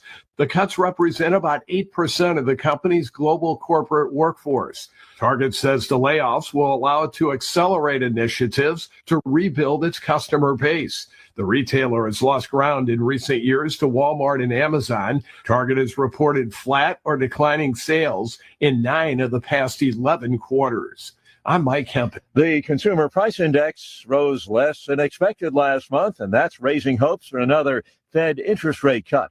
On Wall Street, stock futures higher. The Dow futures up 209 points. NASDAQ futures ahead 218. More on these stories, townhall.com. If you have an IRA or 401k, this is a message you really need to hear. In just the last 2 years, the price of 1 troy ounce of silver has more than doubled, and silver is now poised for major gains in the months ahead. Call Advantage Gold at 800-741-GOLD to learn how to convert a portion of your retirement assets into physical silver and position yourself for the next wave of growth in precious metals. It's not too late to leverage the power of silver to help secure your financial future. Consult your financial advisor before investing. Call 800-741-GOLD. Progressive knows road trips without your pet can be tough. Hi, this is Next Stop Dog Boarding. Hi, it's Scott again. How's Squeaks doing? You can tell if he's stressed by his eyebrows. Oh, and his breathing should sound like this. Scott, Squeaks is exactly the same as last time you called. Okay, let's talk in 20 to see if anything's changed. With Progressive, your pet is covered up to $1,000 in vet bills in case of a car accident. So next time, you can take your pet with you. Progressive Casualty Insurance Company and affiliates, not available in all states. Coverage for dogs and cats is included with the purchase of collision coverage and subject to policy terms. Lithuania says Russian military. From the Michaels Flooring Outlet Weather Center. Meteorologist Chance Scotch with your first alert forecast this morning. Temperatures into the upper 30s and lower 40s across much of the region. Seeing some patchy frost, but that'll give way by the mid-morning hours. Temperatures going to be rising back towards the lower 60s, seeing some spot shower chances later on this afternoon and evening. That'll continue into Saturday. Temperatures back towards the lower 60s. By Sunday, scattered chances of showers, so a little bit more widespread as we head towards the afternoon hours, close to 60 degrees. In the first alert for Weather Center, I'm meteorologist Chance Scotch. This hour of News Talk STL is brought to you by Stifel, serving investors for over 130 years. Contact your Stifel financial advisor at stifel.com. That's STIFEL.com. NewsTalkSTL is proud to have Doug Voss of Safe Money Radio as part of our lineup each week. Doug has been a staple on the St. Louis radio airways for many years as one of the leading financial experts in the area. You can now hear Doug and Safe Money Radio 2 times every weekend on NewsTalkSTL. But in case you miss anything, you can check it all out at DougVossSafeMoneyRadio.com. You could also reach Doug at 844-676-SAFE. That's 844-676-7233. Doug Voss is a registered representative. Securities offered through DHL Securities, LLLP, member FINRA and SIPC. When water troubles strike, call the family you can trust. Tim Jones here for Ambassador Plumbing, serving our community since 2018 with 25 years of master plumbing expertise from Tim Morris and his handpicked team. Whether it's a simple faucet repair or a complete bathroom remodel, if water runs to it or through it, they do it. From residential service calls to commercial to new construction, the folks at Ambassador are your neighbors treating you like family. Ambassador Plumbing, where faith meets craftsmanship. 636-383-6932 or ambassadorplumbing.com. That's ambassadorplumbing.com. Mike Ferguson, Gabe Phifer, You are a whip scientist and you could be a whip villain. Get up! Can't you hear the alarm? Get up, St. Louis. Thundercats! Mike Ferguson in the morning on News Talk STL. Get up! This is your cousin Bob. I have a present for Gabe. I'm going to give him in a little bit here. I was not expecting any sort of present. And there's no better day besides to pastries. give this. Yeah, that's right. There's no better day to do that than the Flashback Friday. Oh, okay. That's a precursor. All right. Yes. All right. 8:05 right now. The left continues to embrace violence. I mean, that's the only way I can think of to put it. The left is continuing to embrace violence, and they're embracing the attacks on federal law enforcement. WashU makes its decision regarding the president's so-called compact that he's trying to get higher education to sign on to. And I don't know that there may be somebody who has, but I don't think most of them are. And then also the Blues played a hockey game last night. That's all I'm going to say in the tease. All right. 8:06 right now. Let's go ahead and dump some news on you. Wake up, America. It all worked out. They got all the news. The morning news dump. I mean, I wanted to be accurate. Yeah, I was going to say we do commentary, but we strive for accuracy. That's right. Yeah. All right. On the dot. Let's start here with Attorney General Pam Bondi. Okay, so here's the background on this. There are lawmakers, not just in Congress, but there are elected officials at the state level around the country who are launching initiatives to collect information on ICE officers. This is being done apparently for one of two reasons. One, to dox them. Two, well, three reasons. Two, to provide intelligence to leftist activists. And three, to accumulate information in hopes that a Democrat will weaponize government and try to prosecute federal law enforcement. Yeah. California Congressman Robert Garcia proposing what he's calling a master ICE tracker. New York Attorney General Letitia James creating a portal to submit information on ICE activities. So if you want to report law enforcement to the Attorney General that she has no jurisdiction over, well, you can do that. On Fox's Jesse Waters Primetime, Attorney General Pam Bondi saying that the Department of Justice is sending notices to all of these people. You cannot disclose the identity of a federal agent, where they live, anything that could harm them. Pritzker, same ballgame with him. And, Pelosi got a letter today from Deputy Attorney General Todd Blanche. So did Brooke Jenkins, that DA in San Francisco. Okay, so Governor J.B. Pritzker creating what he calls the Illinois Accountability Commission that will collect evidence of possible violations by ICE agents. In other words, what they're doing that we don't like. And he very clearly says he hopes to use that information to allow a federal prosecution of law enforcement if and when a Democrat wins the presidency again. So this whole thing about, haven't we learned our lesson on weaponizing the government? No, we have not. And this is the new normal. This is the new permanent thing. When you elect somebody, Republican or Democrat, you're electing them to weaponize government against their opponents. That's where we are now. Absolutely. And just as a commentary on the left, I think we're way past the point where we can give them the benefit of the doubt that they don't understand that their rhetoric has violent results. They absolutely know. And I think that is the point. I think that's what they're going for. I will continue to contend that at least philosophically, at bottom, the Democrat Party has not changed since the 1860s. They still will do violence to protect a controlled underclass. All right, the union bosses will let their members speak after all in St. Louis.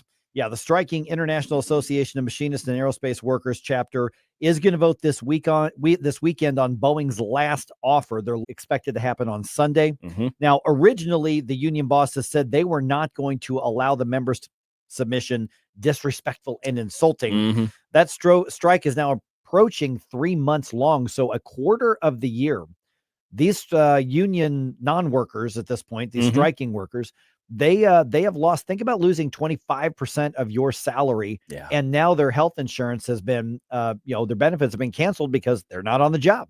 It's an incredibly stupid move on their part because, like you said, if let's say you lose 25% of your income 1 year, now it's not going to be made up by the $3,000 signing bonus. It's not going to be made up by the $3,000 worth of stock that they're getting, and it's not going to be made up by the raises that they're getting, which are significant. They're significant and generous raises, but they're not going to make up a loss of a 25% of the year. Yeah, and I read a couple of reports that saying that's on average, apparently, from a 23 to 28% of their salary, $28,000 out of these households because they chose to walk off the job and turn down a 45% raise over 4 to 5 years. Think about what they would have gotten if they had just signed the initial deal that Boeing offered them. It's like they gave up $28,000 to argue about a minute difference in that they're not going to get. It sounds to me like the union members, they're kind of getting screwed by their union bosses. Absolutely. Well, and also to be fair,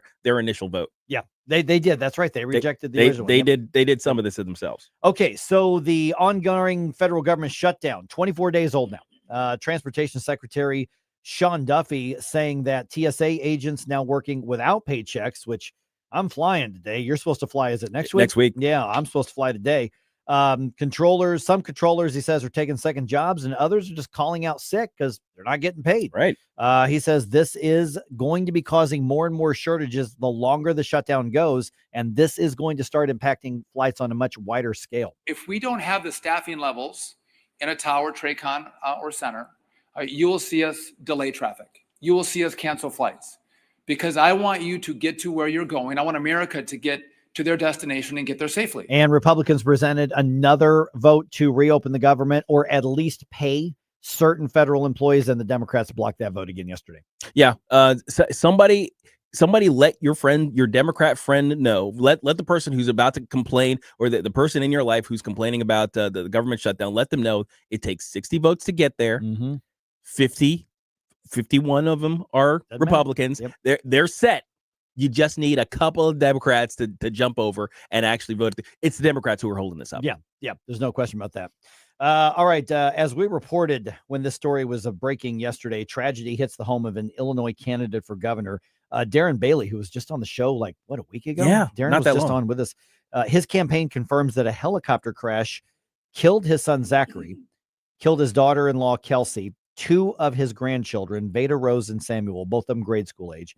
And it happened in Southeast Montana. Another grandchild, 10-year-old Finn, was not in the vehicle, but now 10-year-old Finn now has no mom, no dad, and both of his siblings are gone. It's so terrible. So just awful. It's a horrific situation. My heart goes out to him. This is one of those party doesn't matter in cases like this. Yep. That's just horrible. Okay, Wash U says it is not going to agree to President Trump's terms and sign on to the compact that the administration is proposing. This is exactly what we all knew was going to happen. We knew WashU was not going to go along with this. The compact ties federal funding to several changes in curricula and administration.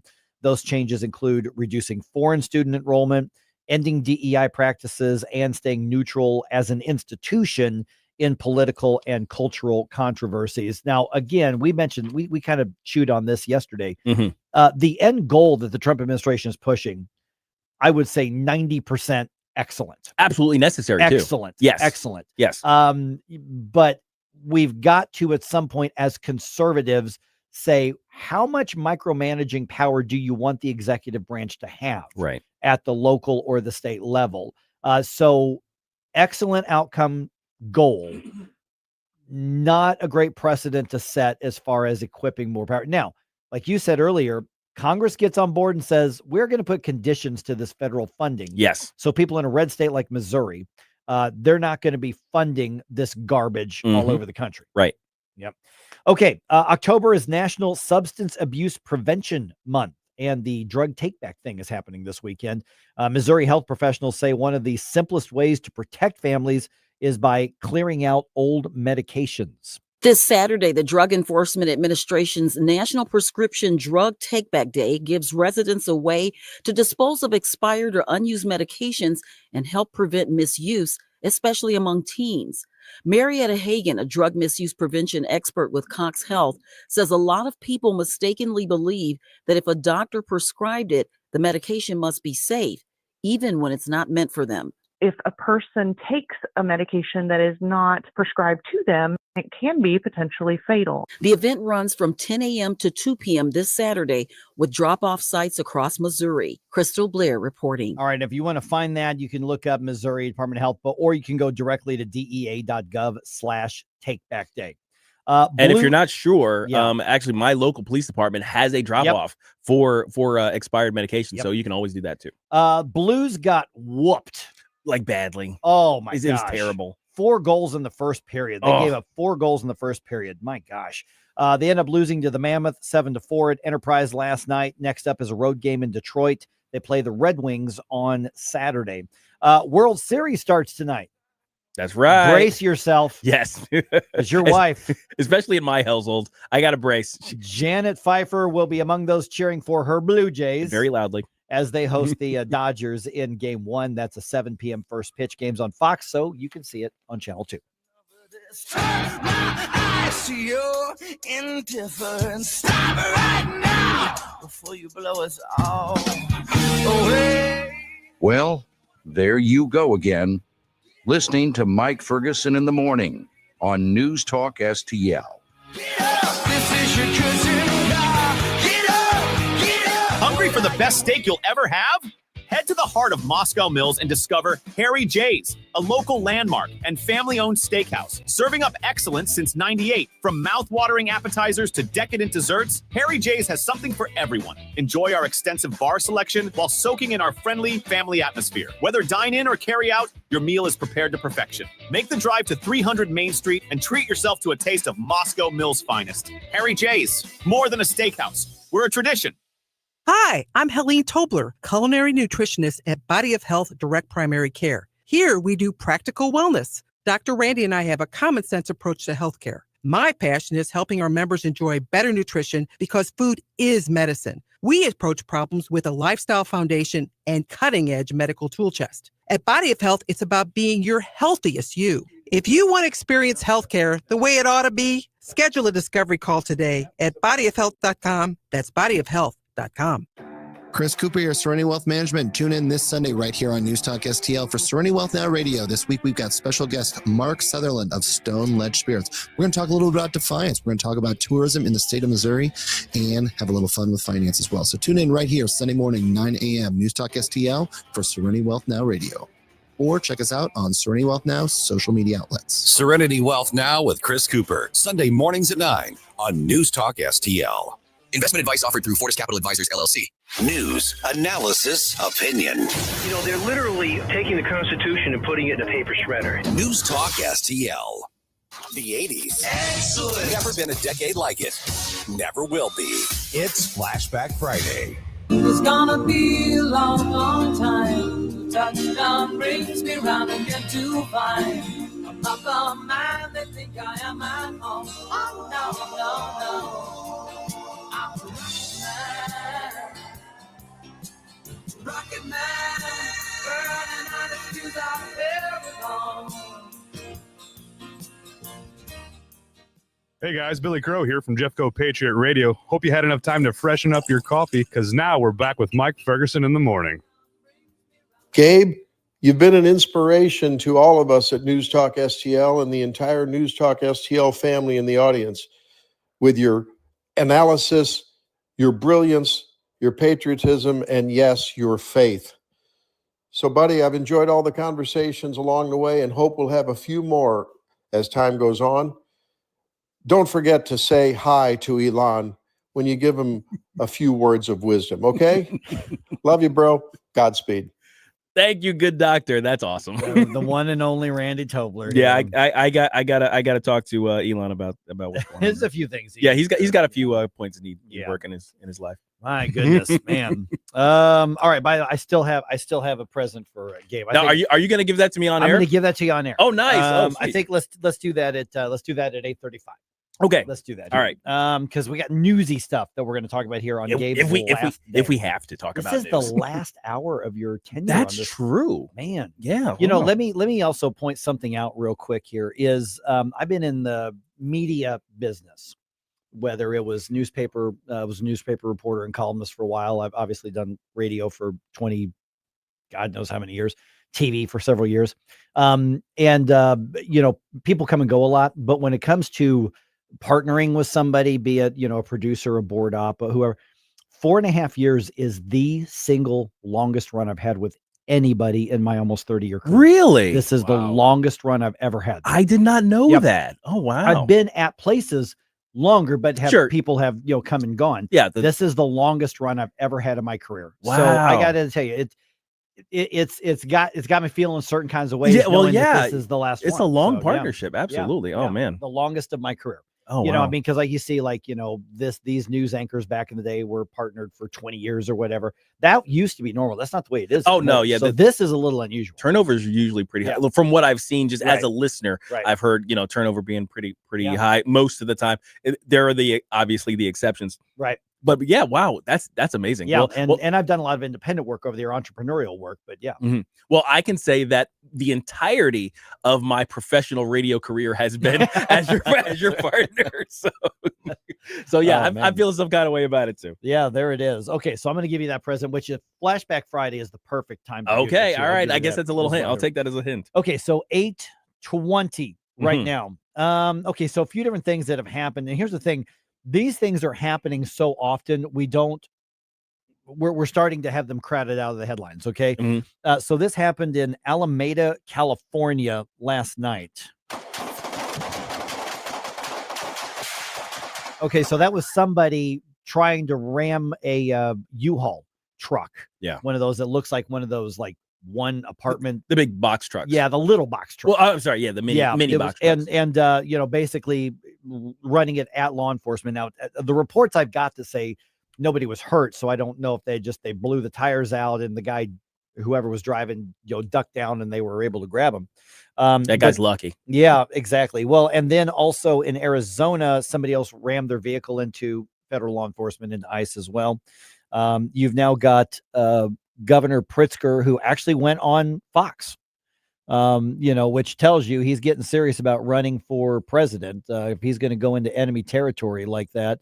But Governor J.B. Pritzker was on special report, and they called him out and asked him about his reference of ICE agents, federal law enforcement, to Nazis, right? Which he has drawn those comparisons before. And so they basically called him out on it, and he doubled down. Here's what he had to say. Taking away people's rights, arresting people, asking them for papers early on in an authoritarian regime, wherever it is in the world throughout history, this is what happens. It's the beginning of something very bad. Now that's historically illiterate. Yeah. What he said. It's ridiculous. My guess is that he knows full well that what he's saying is complete and utter BS. He's not an idiot. No, he's not a dumb guy.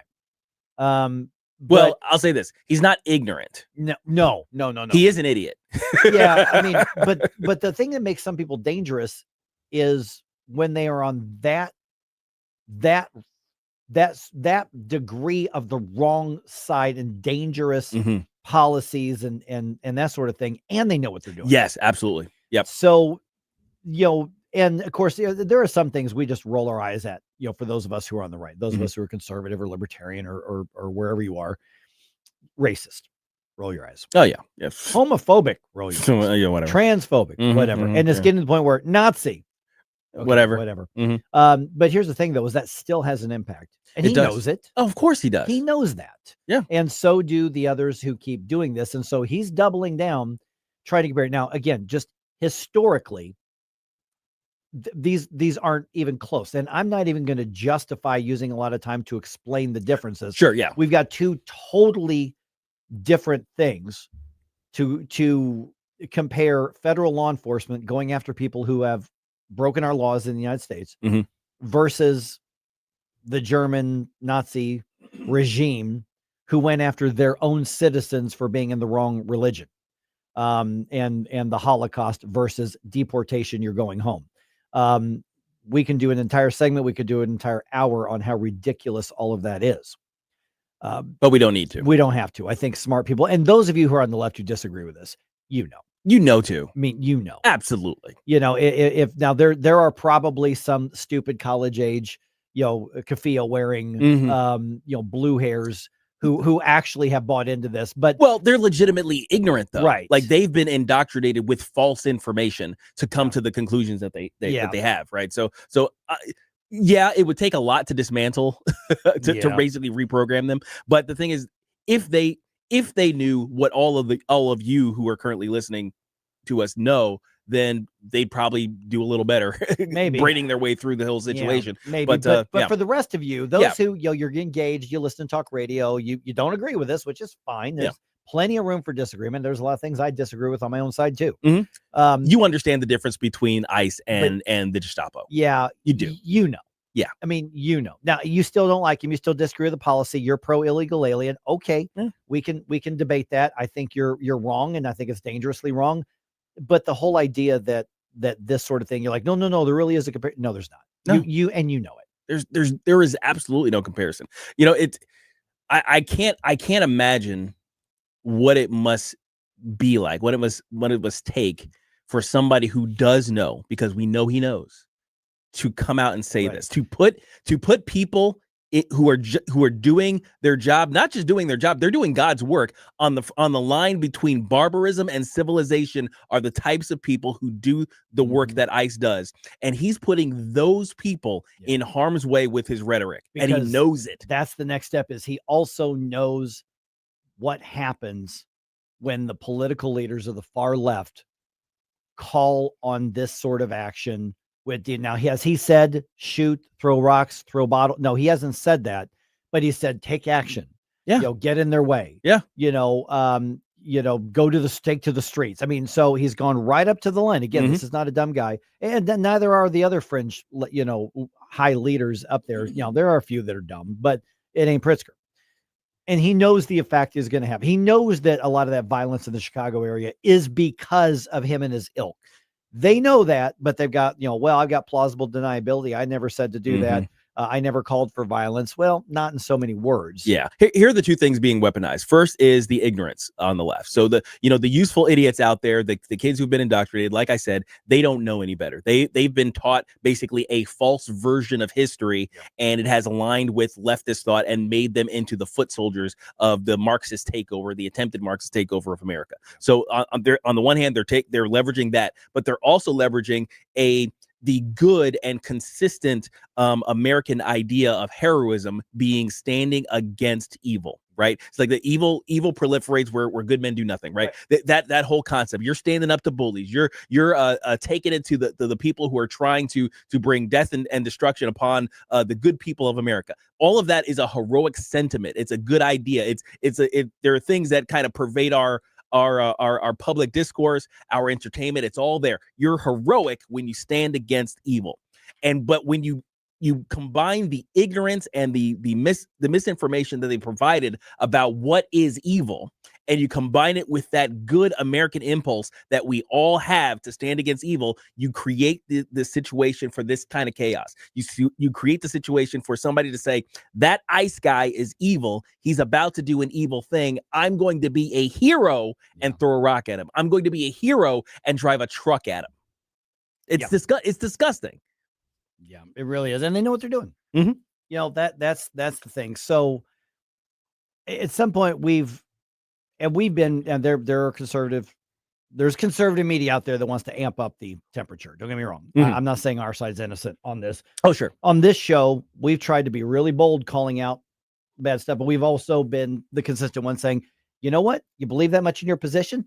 Go ahead and give us a call, 314-912-1019. Let's have the conversation. Yeah, please. We can do that. I can go have coffee or drinks or dinner or lunch with people with whom I completely disagree. I don't know how much longer that is going to be the norm in this country. I don't know if it's the norm now, and I don't know how long you get to a point, because there have been some things I said, you know what, if that's the camp, you've gone that extreme, there's really no point in me sitting down and having coffee with you. So I think we're getting to that point, and people like Pritzker, people like Maxine Waters, people like Nancy Pelosi, people like Cory Booker, people like Gavin Newsom, although Gavin Newsom's trying to moderate his image. Getting ready, because JB Pritzker is basically running the table on the attention that the far left base is looking for right now. Yeah, for a potential presidential run. For a presidential run. But they understand what they're saying and what they're calling for and the results that they're getting. And you may say, well, haven't they learned their lesson about the political violence? Yeah, they probably have. They just have a different outcome. And Cole, they like it. They want that to be used. They just can't say it in those words. Yeah, absolutely. Now, I started this whole journey as a listener to conservative radio. I've been a listener since college. Basically, I started with Rush Limbaugh. There you go. As a college student. So I've been a listener to conservative radio. I've been lucky enough, privileged enough to join the ranks of those who make conservative radio. But now, as I transition back to listenership, I'm going to have the NewsTalkSTL app as my favorite, my go-to app. It's going to be in my ears 24/7. That's right. Pretty much. And you for can the rest of your life. For the rest of my life, I'm committed to the NewsTalkSTL app, and so should you be. Go to anywhere that you get your apps, whether you have an Android or an iPhone or anything like that. You can actually put this in CarPlay. You put it on in your car as well. You can put it on your TV. Get NewsTalkSTL. If you have a phone, you have a radio, and you should have a radio with you 24/7.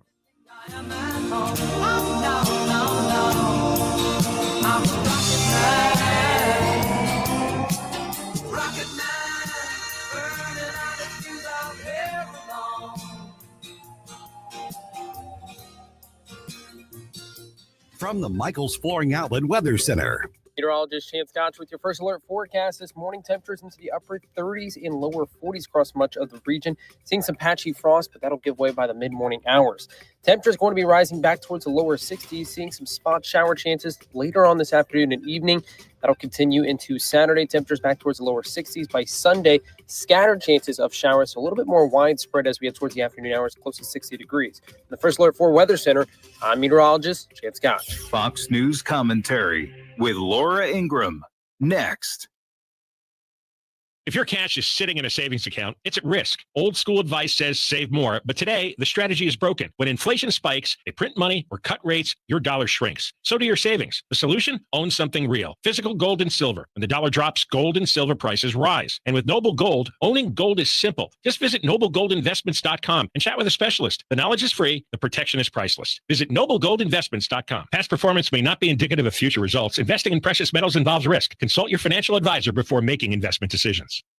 Here's Laura Ingraham. They want to control every aspect of your lives, banning the sale of gas-powered cars, preventing parents from having a say over the kids' choice of gender. Look, these agitator blowhards, they're conning themselves, they're conning you, or both. How many people over the weekend in frog outfits or Trump baby get-ups look worried that they were going to get locked up in some Stalin-esque prison or royal jail? Please. In fact, Donald Trump came into office to take power away from the closest thing we've seen to royal families in this country, the Bushes, the Cheneys, and the Clintons. Well, a little historical knowledge might be too much to expect from a lot of the folks we saw over the weekend. Seems like many of the No Kings marchers had no clue. For more commentary like this, go to foxnewspodcast.com. What if there was a one-stop shop for all your healthcare needs and no insurance was needed? At Bell Healthcare, we make wellness simple. Optimize the patient's life. Struggling with weight loss? We offer proven programs, including GLP-1 treatments like semaglutide. Need hormone therapy? We've got personalized plans for both men and women. Nagging pain or injuries? Chiropractic and regenerative medicine are available. Ready to take control of your health? Visit bellhealthcare.net today and get optimized. This December 13th, join wreaths across America at Belle Reve Gardens Cemetery as we remember the fallen, honor those who serve, and teach our children the value of freedom. Help us lay remembrance wreaths on the graves of our fallen heroes. Sponsor a wreath, volunteer, or bring your family to this meaningful tribute to our veterans, because every hero deserves to be remembered. Learn more and sponsor a wreath. Visit NewsTalkSTL.com. Hey, Jamie Allman here for the great Window World. You know, just over the last 20 years of Window World being in St. Louis, they've improved the look and thermal efficiency of more than 76,000 customers in St. Louis. Plus, Window World windows come with a lifetime warranty that covers all parts, glass breakage, and labor. And now Window World is now offering 36 months, same as cash financing, with approved credit. Call them today at 314-993-1800, 314-993-1800. If you have a phone, you have a radio. Wherever I'm at, home, car, wherever. Download the all-new News Talk STL app. If you have a phone, you have a radio. Just the convenience on the phone. Streaming live on the mobile app. Love the new app. And listen anytime, Everywhere. anywhere. The 80s. Bueller. The 80s. Let's go while we're young. Never been a decade like it. Shall we play a game? Never will be. Fire the beat. It's Flashback Friday. Don't you forget about me. Don't you forget about me. Hey everyone, this is State Senator Nick Schroer. I am the host of Stand and Fight every Sunday night. Right now, let's hear more of Mike Ferguson in the Morning Show here on News Talk STL.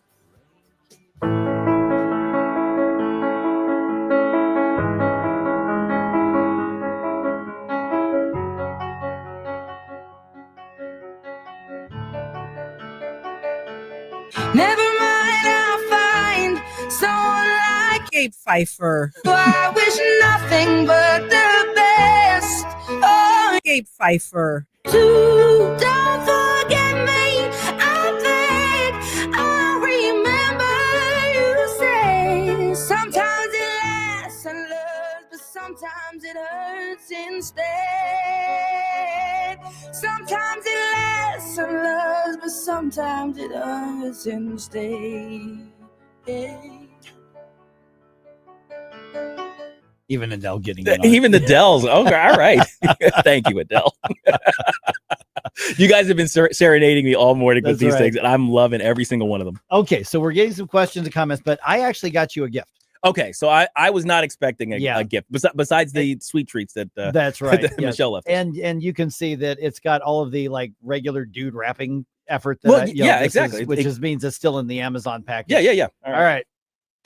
Let's see what so this people is. will be watching, but then you got to tell them for everybody who's All right, listening. all right. On the For app everybody or- who's listening, I got to. All right, I think it seems to be a T-shirt. It is. Let's see here. What does this say? Shall we play a game? Yes, I love it. Thank you. So this is definitely a Flashback Friday. Oh my gosh. Okay, that's from War Games. That's from War Games. Yep. War Games, the movie about the computer hacker. Yep. Back in the day when you had to set the phone receiver onto the modem. Oh my gosh, one of my favorite 80s movies. I know. By the way, I worked really hard, meaning I searched for 30 seconds to find that on Amazon. Yes, exactly. The only way to win is not to play. There you go. So yeah, I love it. Thank you so much. You're I very appreciate welcome. that. Yes. And I'm like, if that doesn't scream everything about your, and I mean this in a good way, everything about your nerdiness. Yes, absolutely. Yes, that's got to be is it. One of those as well. All right, got some more comments here. Yeah, we have Boston Kathy. Boston Oh, Kathy. Boston Kathy. Boston Kathy in a while. To give Gabe a special message. Hi guys, how you doing? Hi, Boston Kathy. Good to talk to you. Oh, did you guys hear that? I said y'all. Oh, that's my Alabama time Welcome coming back. to Oh my God. welcome to Missouri. We got you. Oh, did I lose you? No, Nope. we're here. Oh No, we're No, here. you're there. Okay. We're here. Yeah, We can hear you. Uh-oh. Oh no, she can't hear us. Soros the gremlin. Oh gosh. Wow. Call back, Kathy. Call back. Yep, Soros the gremlin. Hello. Hello. Yeah, can we're you here. hear us? No, Oh, that's dang on, it. that's on the other end. That's out on there. her side. Oh my Okay, gosh. she'll call back. Oh yeah. Yeah. Hopefully she'll call back. Yeah. Yep. All right. So, but yeah, I saw. I'm like, I have to grab that one. Yes. for you right there. I appreciate it. Thank you so And much. it's got the And it's got a little map. The little the digital map is actually from the movie too. Yeah. That is the highly detailed Right. computer map of America and Russia. Those, like those what? that's what Russia looked like Yeah, back in the 1980s. That was like 1983, 1984, something like that. Something like that, yeah. And so here's the thing: is you're going to walk around with that shirt on, and the people who see what it is, you're going to know those are your people. Oh yeah. Our eyes are going to meet and everything. All right, we got Boston Kathy back. All right, so Boston Kathy, we got you back. We could hear you, but you couldn't hear us, so you're on. Nope, she's calling on the other line too. Oh, dang it. Man, something's going on. What's going on our phones? Oh, man, goodness. This is not the day for this. Now, somebody else asked a question on social media Okay. saying, but are you like going to do a podcast or something? Right. And I did want to mention that, I actually started out prior to all this stuff doing a YouTube, not YouTube show, but I had a YouTube channel. I've produced at least 100 videos currently on that YouTube channel. It's called St. John the Philosopher on YouTube. You could do a little search for that. It's the same icon that I use on Rumbles. It's the same little face there. It's the name that I use for Twitter, right? Is St. John the Philosopher. So if you go to St. John the Philosopher on YouTube, you'll find all of my older videos. And in my semi-radio retirement, I may produce some future videos. So just be on the lookout for that. Because people want to hear it. They can be short vids or whatever the case is. I just got this sinking feeling. I don't think you're going away forever. Oh gosh, no. I just don't think so. Yeah, I want you guys to understand that. Yeah, I'm still going to be commenting on Tony's show on regularly every Monday, 2 to 3, I believe. And then I will be here occasionally. I'm going to be an occasional contributor to basically any show on the station can reach out. And so long as I got time, I can put a phone call in for you guys. We're going to try again. All right, we'll see if the phone. Hi. All right, Hi. now let's try it We again. can hear you. Can you hear us? I can. Okay, great. Stupid Soros gremlin. That's right. Yes, we got him. Hey, Gabe, I just wanted to say adios. So what's that word? What's Spanish? No, it's not Spanish. Is it French? Au revoir? Au revoir is French, yes. Fine, like see you later. Yes. So see you later. Yep. And best of luck with everything that you do. God bless you. And don't forget us. Absolutely. Thank you so much, Kathy. Oh, you're welcome. And one last thing. Yeah. For he's a jolly good fellow. For he's a jolly good fellow. For he's a jolly good fellow, which nobody can deny. Yay! Thank you. Thank you, Kathy. God bless you too. I think there's a lot of people because we were like, man, we talked about this week, like, man, Friday's gonna be tough. Yeah, I think sometimes, but you can choose to celebrate what's been built, right? Knowing there's still something in the future, or we can mourn the loss. Yeah, yeah. I mean, and of course, I'm of the notion to celebrate what's been built because I like as an engineer, I like seeing things come to fruition that I had an idea of. So it's like it was a spark of imagination, a spark of creativity. I do the work to try to make it come to pass, and then eventually I get to see something solid come from it. Right. That's how it works in my engineering job, and I think I feel the same way about radio here. So I used to have ideas of what it would be like if I actually got behind a microphone, like I was talking about earlier when I was a conservative radio listener, and thank God and thank Jeff for giving me the opportunity to be here, guy, with like real radio professionals, and it's been a great ride. Yeah, it really has almost 4.5 years at this point. So you look back. I mean, we've got 18 minutes left in your tenure here on this. You look back because we got a couple minutes before we go to the next information segment on this. Kind of reflect back. I mean, there's a connection that we're able to do here with St. Louis. Yes. That frankly, we were told you're never going to be able to do that. Right. It's just not going to happen. You're competing against these corporate giants. You're competing against, and we did, and we have, and we still are, and we're still growing. Yeah. And the business community and the conservative movement, in particular, has really gotten on board, and they see what we're the pro-life community. And so things that you're passionate about, Susie's passionate about too. So that's going to continue come Monday on this as well.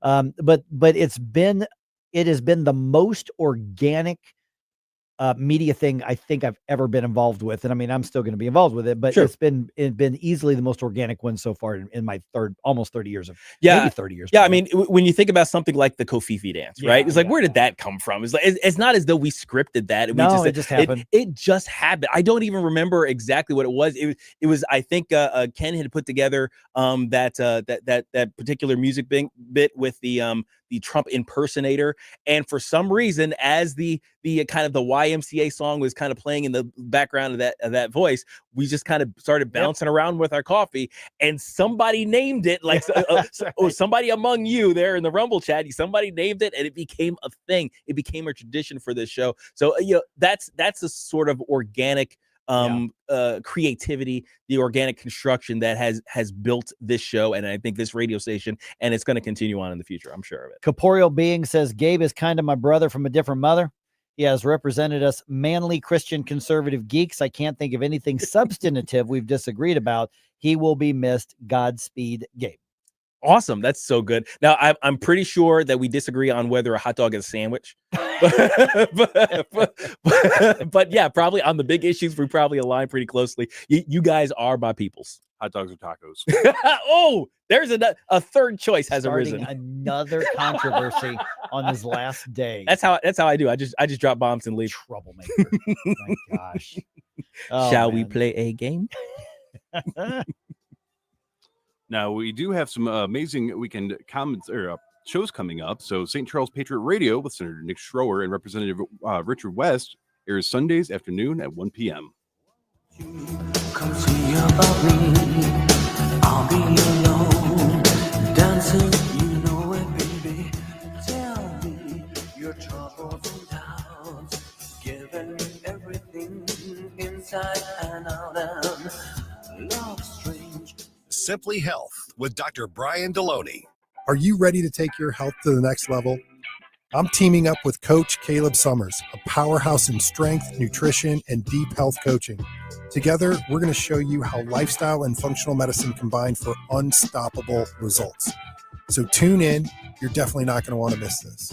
Simply Health, Saturdays at noon on News Talk STL. To find out more about Simply Health Integrated Medical, log on to simplyhealthintegrated.com. Jamie Allman here, and I want you to hide out with me 10 minutes south of 270 in Gravois at the wonderful Hideout, the best burgers you're going to find anywhere in the land, and yet people still eat Dave's Chili right there at 90-degree temperatures.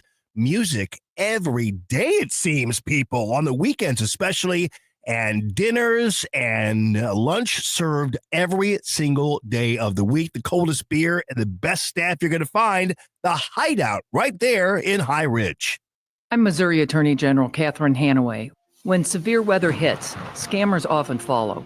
They may pose as charities, jack up prices on essentials, or offer fraudulent home repairs.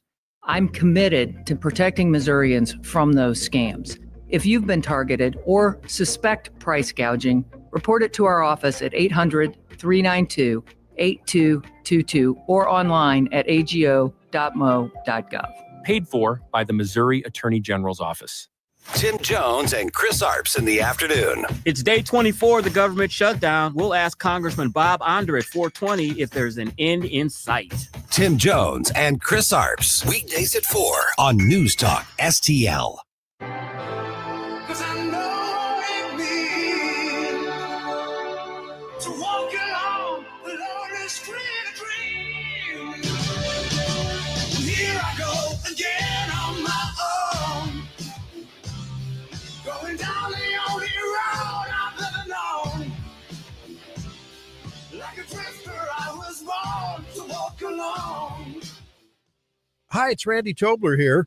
Pour a big cup of coffee and catch my show every Saturday morning from 6 to 9. Right now, it's back to Mike Ferguson in the morning here on News Talk STL. All right, on Rumble here, PMS 3105. Gabe, it's never goodbye. It's always see you later. Bless you, buddy. Yep. Man, well, these are coming in so fast. And I'm sure there's got to be plenty on Facebook, too. I just happen to be looking at the other one here. What do we got here? Camellia. Yeah, she didn't know. I'm so glad that Gabe will still be around and contributing. We need voices like his. Best of luck, Gabe. That's a big compliment from Camila, because I find her commentary to be among the best out there on Twitter in particular. But yes, thank you so much. Jay Cause just thinks you should, instead of stopping radio, you should stop being a rocket scientist. Hey, if Jeff could meet the salary requirements for my household, yes, that would happen. But sadly, we are still a small business. Okay, so let me ask you this. I mean, so like from the media perspective, you've come in from the civilian side, Yeah, basically. I mean, I've built a vocation on this, and so many others here in the building as well. But you came in as somebody who just cares about what's going on, and with all the interest in like the pop culture stuff.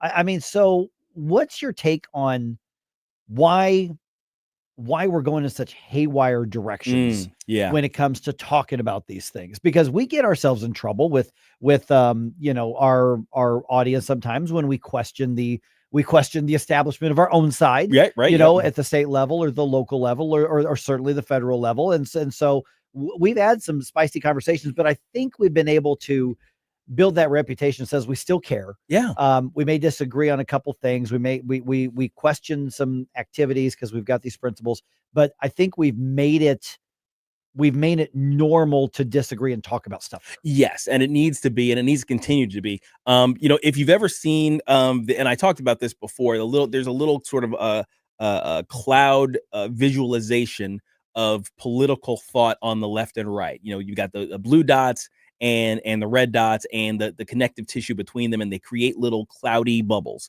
And the distance between those dots is basically a representation of political, philosophical, intellectual diversity of thought. And the blue bubble is tiny. It's basically a little fuzzy dot. They hold things really close. They demand conformity.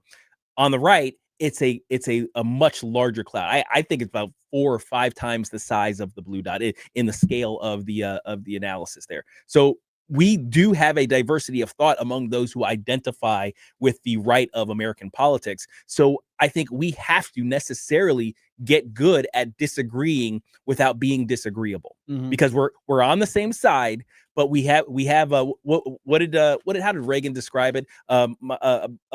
A 30% disagreement makes a 70% friend, something along those lines. And I think that is the only way that we can present a unified front against basically the blue Borg that are trying to cause everybody to conform. So often what we fight over are what should the principles be. I'm okay with that fight.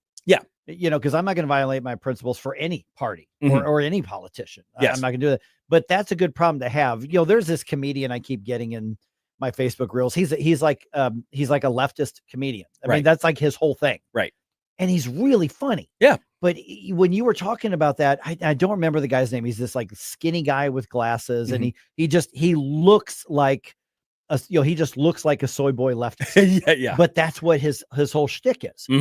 And he said, he said, those of us who are liberals, he says, we're different than conservatives. They welcome everybody in. Somebody walks in and they say, I'm a Republican. And Republicans say, come on in. Great. He says, somebody walks into our group and they say, I'm a liberal. We say, we'll see. Yeah, pretty much. And I'm like, well, that's also like libertarians, because if you walk into a libertarian club, like even the big ones with like 5 people, they do gatekeep really hard. Yeah. If you have like a huge libertarian meeting with like 5 people, they'll walk in and say, hey, I'm a libertarian. They'll want you to hand you a thing of books and like, read these, we'll see. Yes, exactly. But the conservative movement, such as it is right now, because I think to some degree, the conservative movement has been beaten by the mainstream on the Republican side right now. But what we're arguing about is principles. And that's one of the things I've enjoyed doing here with you over these last 4.5 years, is saying the principles matter. Yeah. And we have to maintain that good-natured competition among those of us on the political right. We have to maintain the ability to do that. Otherwise, we're basically going to turn into the right version of the blue Borg over there. Right. And that is definitely not a place you want to be, even if the quote unquote underlying principles are the same. If you are the Borg, if you demand so much conformity, actually you end up betraying those principles, because one of the founding principles, I think, of conservatism is free thought. It's freedom. It's freedom at its core, which means a freedom of conscience. Yeah. I mean, that's like you read some of the classics, Burke with a conservative, or Russell Kirk or Edmund Burke or any of those. I mean, here's how open-minded we are in this room right here. Mhm. We're allowing Jerome to wear a freaking Blackhawks jersey. Yeah, really. In St. Louis. Mm-hmm. Yeah. And he's not even ashamed of it. He's wearing it out right side out and everything. In the studio, he felt comfortable enough to walk We in the allowed studio. Stel Ponticus to wear Cub stuff. That's right. On opening day. He did it. See how open-minded we are? Okay, even I'm not that gutsy. Okay, but yeah, see, I think that's significant because it speaks to the weight of the values that we carry of free speech, of free expression, of open debate. If we can do it on our side, because if we couldn't do it on our side, how are we going to confront the left and say, hey, why won't you talk to us? If we can't even talk to among each other who agree 80% of the time. Yeah, how come you're not calling out your fringe people? Right. If Yes. we're not willing to do the weirdos who claim our mantle. That's the other aspect of it too. Yeah. You can't you can't hold the moral high ground while you're sitting in a ditch that you dug yourself. Yeah. You can't do, you know what I mean? Is that you're down in the dirt, you're down in the mud with everybody else. If you are claiming that, oh well, you can't be on our side because of this, or you shouldn't be on our side because of that. You know what I mean? Like there are rules. There are there are borders about this, but the borders they need to be wide enough to accommodate the 80-20% differences in our opinions, and they need to be solid enough to keep out the 10% of absolute crazies that society needs to reject. Yeah, because unfortunately, those people can develop an audience, and true. some of them have huge audiences, and we need to be repudiating them. But we also need to, like you said, there are different lanes and there are different flavors of the freedom movement. Yes, that's true, and we need to embrace that. Yeah. Actually, we need to have a big tent? A big tent but with solid walls. Yeah, you know what I mean? Tent with solid walls, but also a massive pillar, foundational pillar. Is the foundation of it that sets the that sets the tone. Right, absolutely. You can be so open-minded, your brains fall out and nothing gets accomplished, and you end up losing because you have nothing to stand for. Right. Yeah. I mean, and the only reason the left has been so successful, I think, is because when they achieve a position, they demand control. Yeah. You know what I mean? So they start establishing they start gatekeeping all of these positions of power. They start indoctrinating others with their various positions. So you see it in academia, you see it in entertainment, you see it in the news media. Back in the 60s, we didn't have this kind of thing, right? It's like, but all of a sudden, the leftists started getting that critical mass. I talked about this the other day. They get a critical mass, and all of a sudden, they force the conformity. They didn't grow their big tent because of their open-mindedness. Right. They grew their big tent because they demanded conformity. Yeah. Favorite guest over the years? Favorite interview? Guest? Anything jumps out at you? Because we've had a lot of big names on here, and we've had a lot of just interesting people. Dan Bongino was a great one. He was fantastic. That was a fantastic interview. It was fantastic, and he's a really cool guy. Yeah, and he gave us a good shout out and everything like that. That was one of my favorites among those. I appreciate having access to our lawmakers. Yeah, like as a civilian, as you like to say, it's like the closest I could get was send an email right to their office, but actually having the ear of a governor or a lieutenant governor or a treasurer or secretary of state, all of these things, having their ear for even just a few minutes to ask the questions I think that a lot of us out here are wanting to know. That's been a particular privilege that I've really enjoyed. Yeah, Bongino was a great interview. Bongino was a great interview. Yeah, he truly is. I mean, it's one of those things like we all like to say, oh, the guy, they're on our side. They're a great guy. Well, no, there's some jerks on our side. Oh gosh, yes. Who are doing good work. I mean, that's true. Bongino was cool. Bongino was very supportive of us, and I don't want to do the name dropping thing, but there were times, when we after we went on the air, that I texted him a couple times. Hey, a quick question, and he got right.